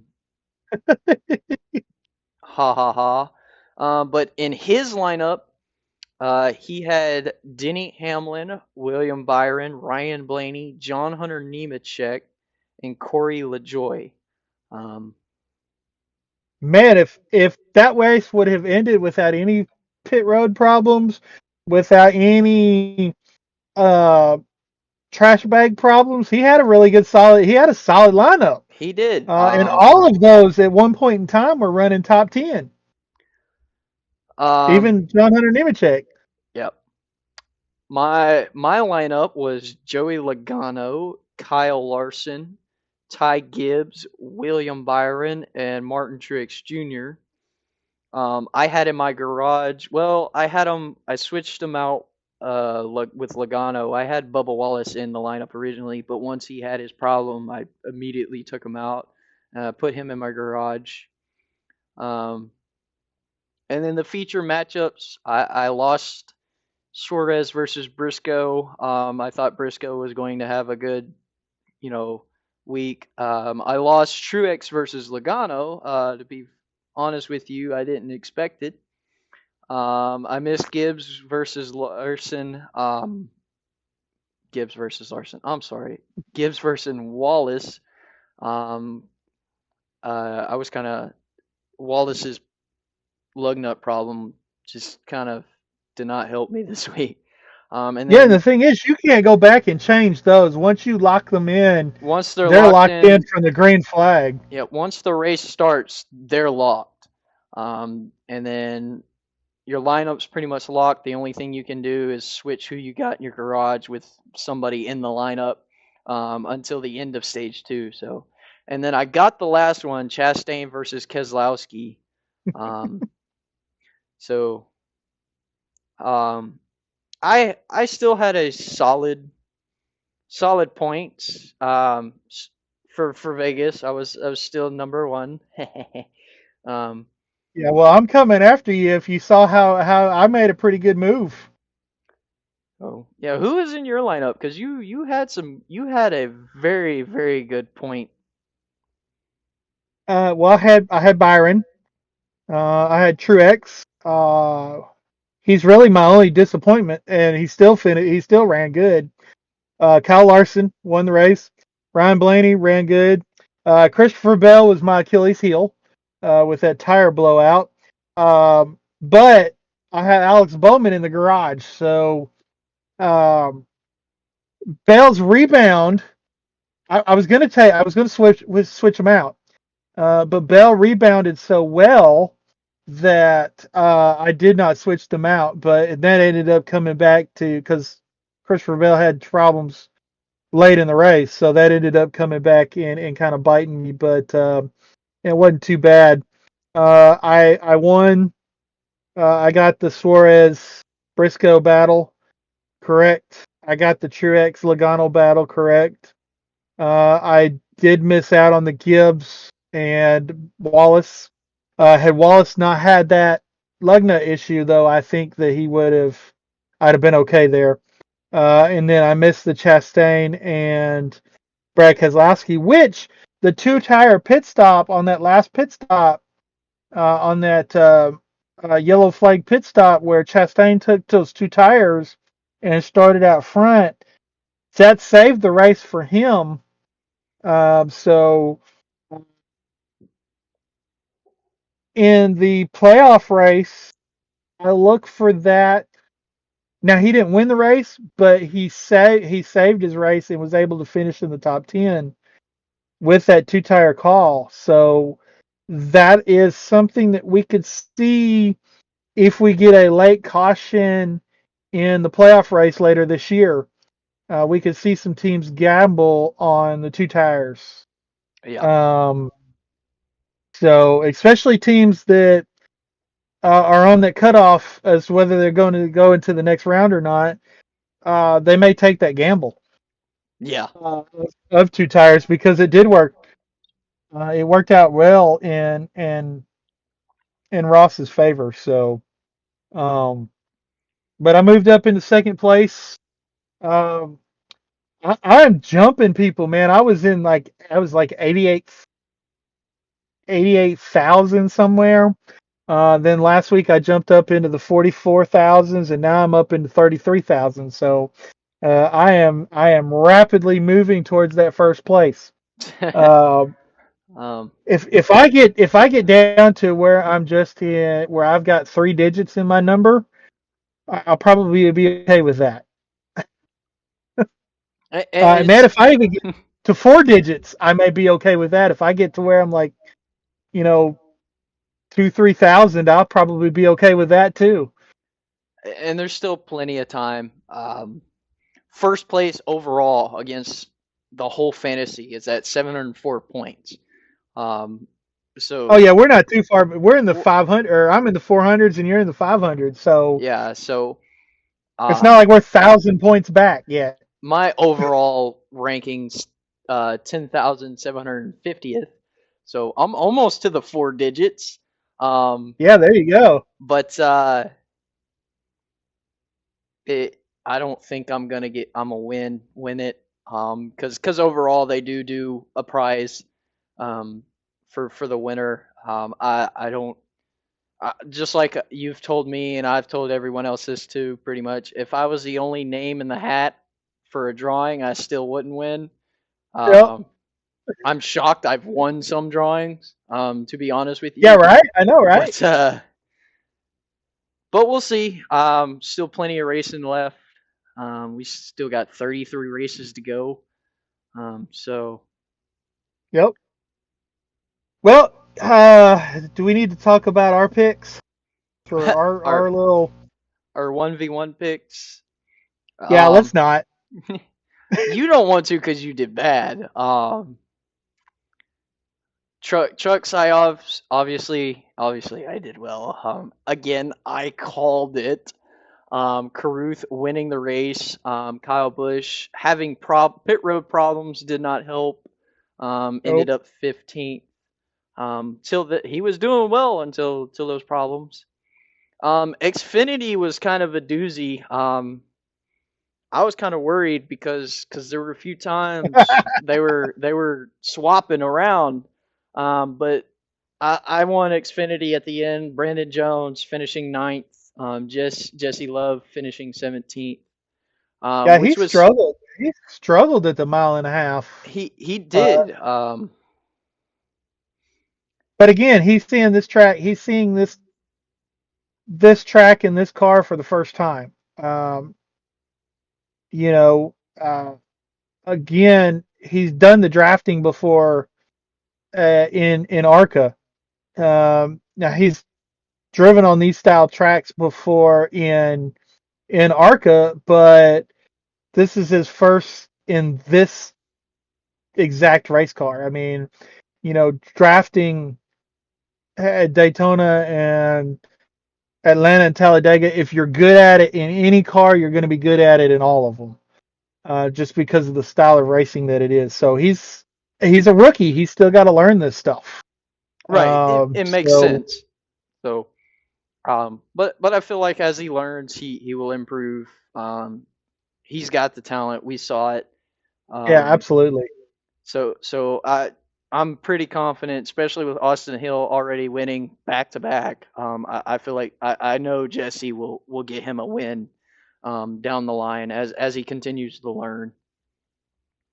And then in Cup, uh, Cup's what hurt you because you picked Wallace, which at the time was a good pick, but he had that lug nut issue and it just Stupid ruined lug his nut. day. There Ham, there's a guy on Twitter who is his his lug nut. We've got the catch fence. We've got lug nut.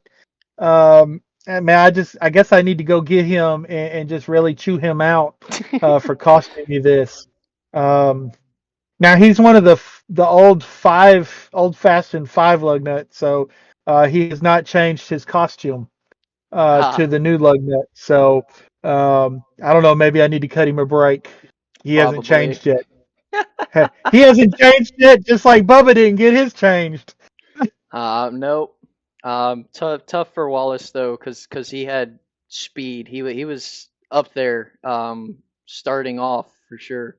And then Hamlin, when he got behind uh, the 45 car of Tyler Reddick, he was actually pushing Tyler. Uh, I think it was at the end of stage two. He was pushing Tyler to. They were catching Larson yep. together. They So he were. did have a very fast race car. Yep. It's Uh, lug nut.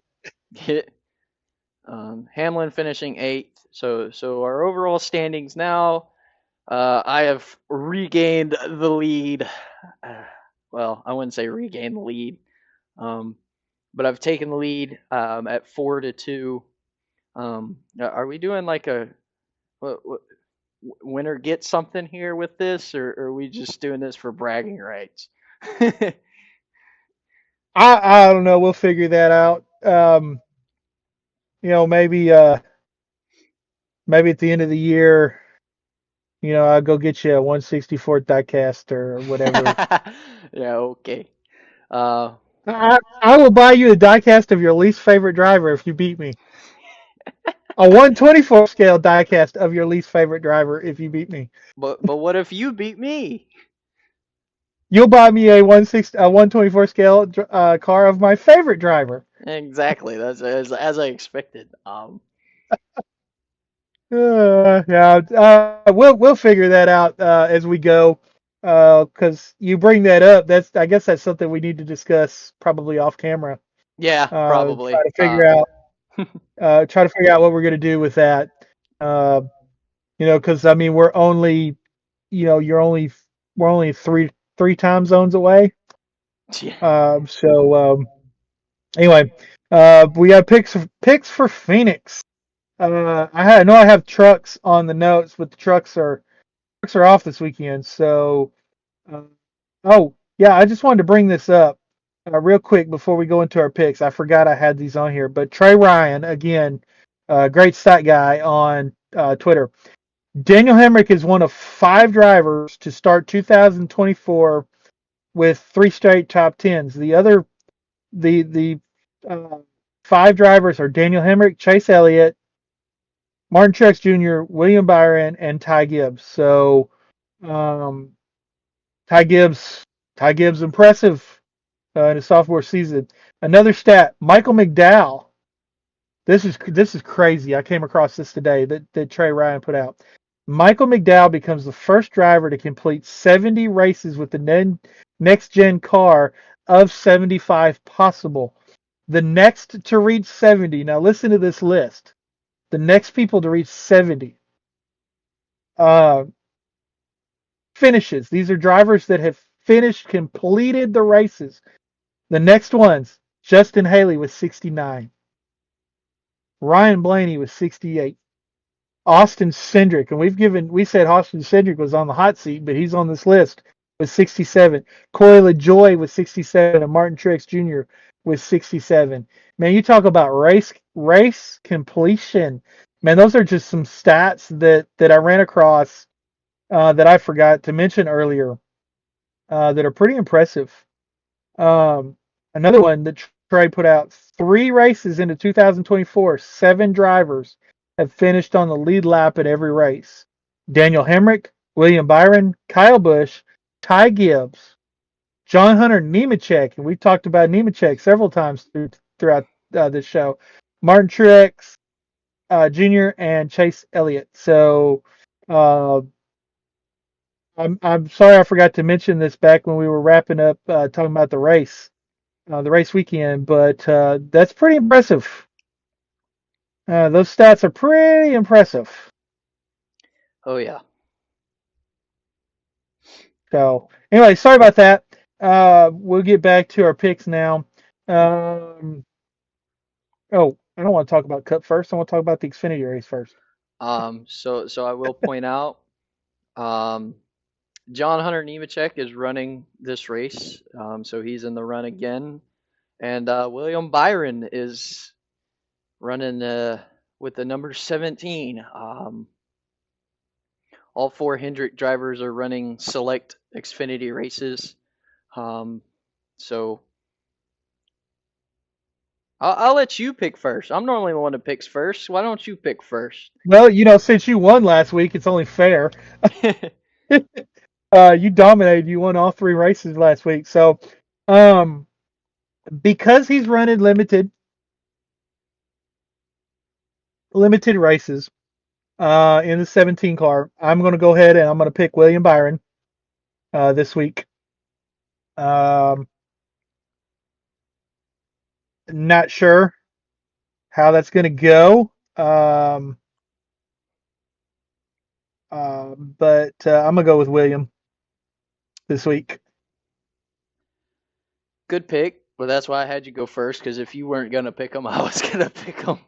Um, Now, keep in mind, Cole Custer won last time we were at Phoenix. Won the that championship, won the race. Um, but again, like you mentioned, John Hunter Nemechek is in this race too. So Eric Almirola also making his second start back in the Xfinity race for Joe Gibbs. oh, he is. I see that now. I missed over that. My bad. Um, So that might have thrown a monkey wrench in your pick. yes and no. Um,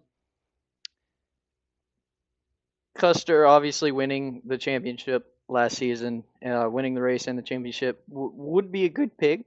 But I'm gonna go with Ryan Siege actually. He he had a top 5 finish at Vegas, so I think he'll be able to do pretty well here at Phoenix. Yeah, and he's running, family owned team. We talked about Ryan. I think every show that we've done. This is one I will gladly give you. If Ryan goes out and performs well and gets him another top 5, top 10, even. I think he was top 10 at Vegas. So it, I think I've mentioned this again on every show. I'd love to see Ryan pull off a win. So I will gladly give you Ryan Sieg top 5, top 10, or even a win. That's one I won't hold against you. All right. All right, So so my cup pick, and so I hate to use him so early. Uh, but I can't not pick Ryan Blaney. Uh, he finished second in the spring last year. He finished second in the fall last year. 2022 top fives in both Phoenix races, if I remember correctly. Of course, he won the championship, finishing second in the fall last year. So I cannot not go with Ryan Blaney at Phoenix.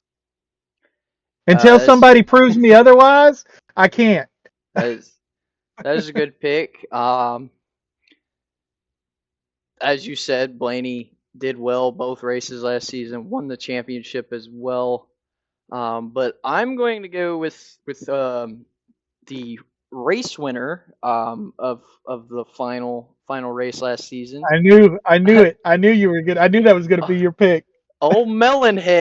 But yeah, Ross Chastain is going to be my pick. Good pick. Good pick. So, And it would be good for him to get a win this early in the year. Um, it was 22. It was like mid-season when he got a win, and then won several races. Uh, so it would be good to see him get a win early in the year, solidify him. And he's got that Bush Light sponsorship. He's got big shoes to fill. I mean, he took Bush Light's been with Kevin Harvick, been on Kevin Harvick's car since 2016. Budweiser Anheuser Busch has been with Kevin Harvick since 2009 or 2010. So he's got big shoes to fill. But if anybody can do it, it's Ross. yep, I would agree. So yeah, we really do need to sit down because with Cup we can only pick each driver once until playoffs. We really need to make a list here. Yeah, I've Uh, got it down at the bottom of the notes. I put it on there today. oh, you did? Oh, okay. Yep. Sweet. So yeah, you've used Gregson and Hamlin so far, and I've used Logano and Wallace. So and then we got our picks for this week. So Yep. yep. Let's see. Can't wait. So yep, pretty excited. Phoenix is normally a good one to watch. Um, especially even though it's the spring race, it kind of sets how we think about the championship race. So definitely excited to watch it. No truck race as we've talked. Trucks New have pack, new package on the Cup cars this weekend. The new short track package. yep. It's going to be interesting to see how that works out. It's going to be interesting to see if it works. Yeah, How about that? that is a good point to make. So excited for that. But like I said, trucks are not running, and then so we'll just have Xfinity Cup. So hopefully next week's episode won't be as long. um, but there's a lot to talk about, so it's hard to make it short. But on that note, I have nothing else. Do you have anything else? Nope. We're starting to get into the meat of the season. Looking forward to it. I've enjoyed the racing so far. Um, again, like I mentioned, the short track package. Uh, it's got to work because this car has taken what because the Gen 6 car was terrible a mile and a half. The races were, the leader would get out. 8-10 seconds. The short tracks was where it was. With this next gen car, the mile and a half is where it's at. The drafting packages are drafting packages. As long as we're not doing that stupid tandem stuff that they did with the COT, I'm okay. I'm okay with the drafting packages. It is what it is. But the short track packages, the road course package with this car has been terrible. So hopefully this package going into Phoenix makes the racing a whole lot better. Hopefully second place can catch and pass first place if they have a faster car, which we haven't seen. I mean, it's basically been you get out front on that last pit stop at Phoenix, on that last restart, you get out front, you stay out front. Um, so again, like I said earlier, with the SHR and the Alex Bowman situation, we've got more questions than we do answers going in with this new package. So um, we'll talk about it next week, and we'll see whether it was good or not. That is indeed correct, obviously. But yeah, it'll be interesting to see because as you said, short track packages have been horrible. Um, but you know, um, so hopefully we see some improvement, especially with Ford and Toyota, as they have a new body style with these cars. So looking. I'm still Team Chevy, baby. We can't Obviously, sweep Team Chevy.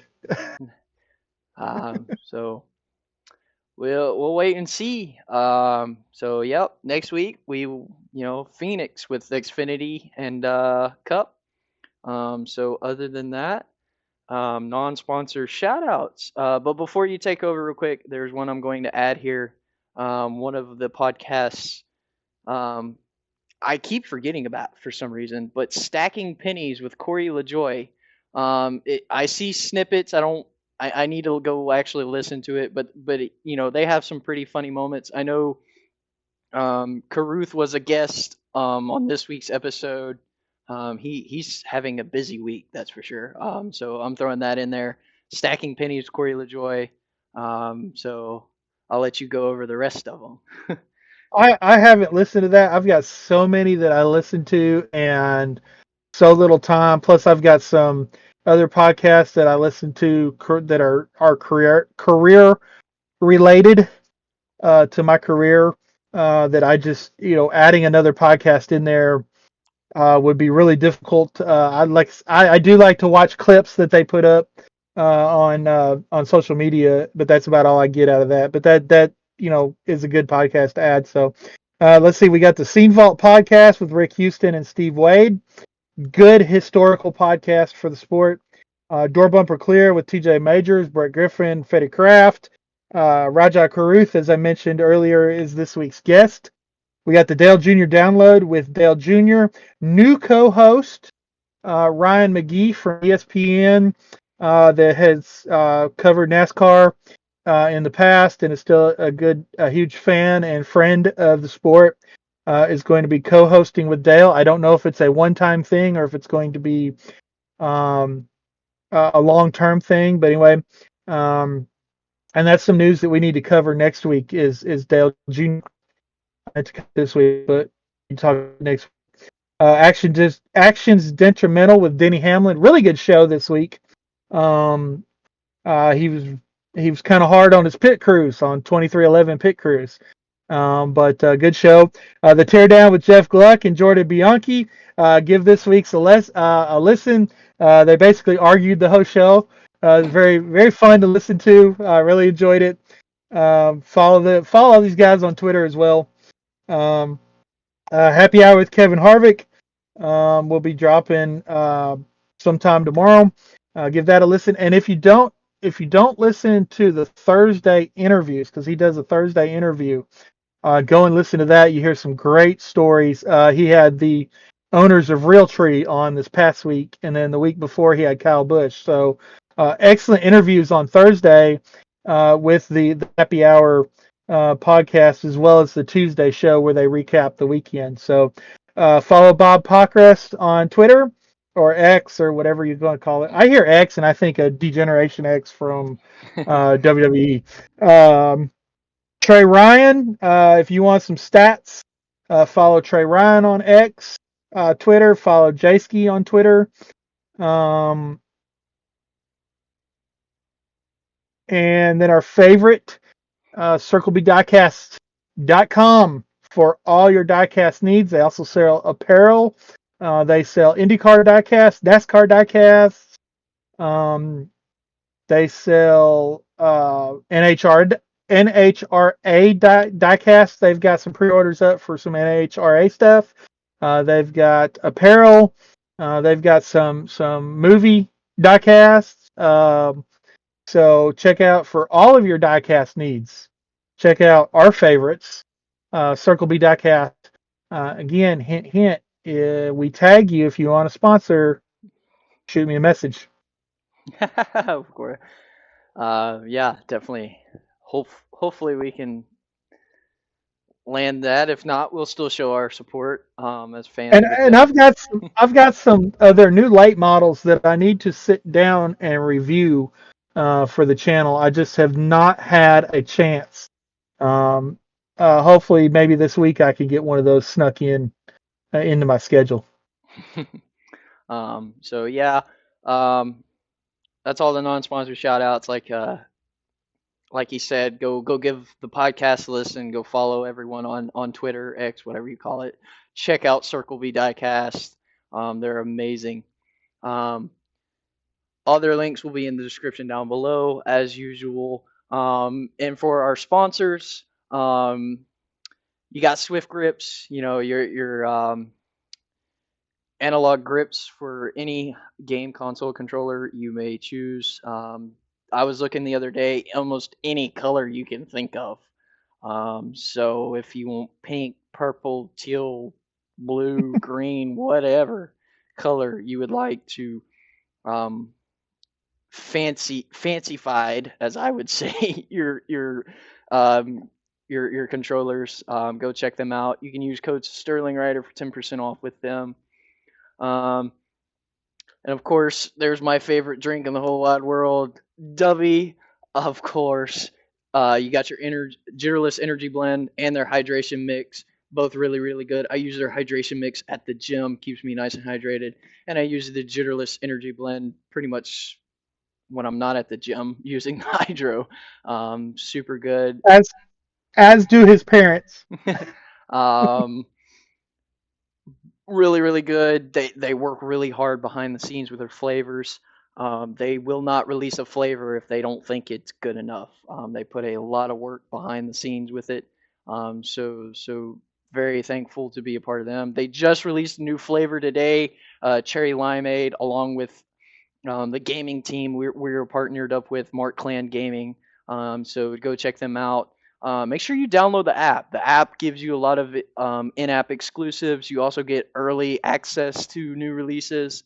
So download the app, and with them you can use code SterlingRider for 10% off with them as well. Definitely recommend it if you're ever feeling tired or just kind of down throughout the day. It really gives you a boost.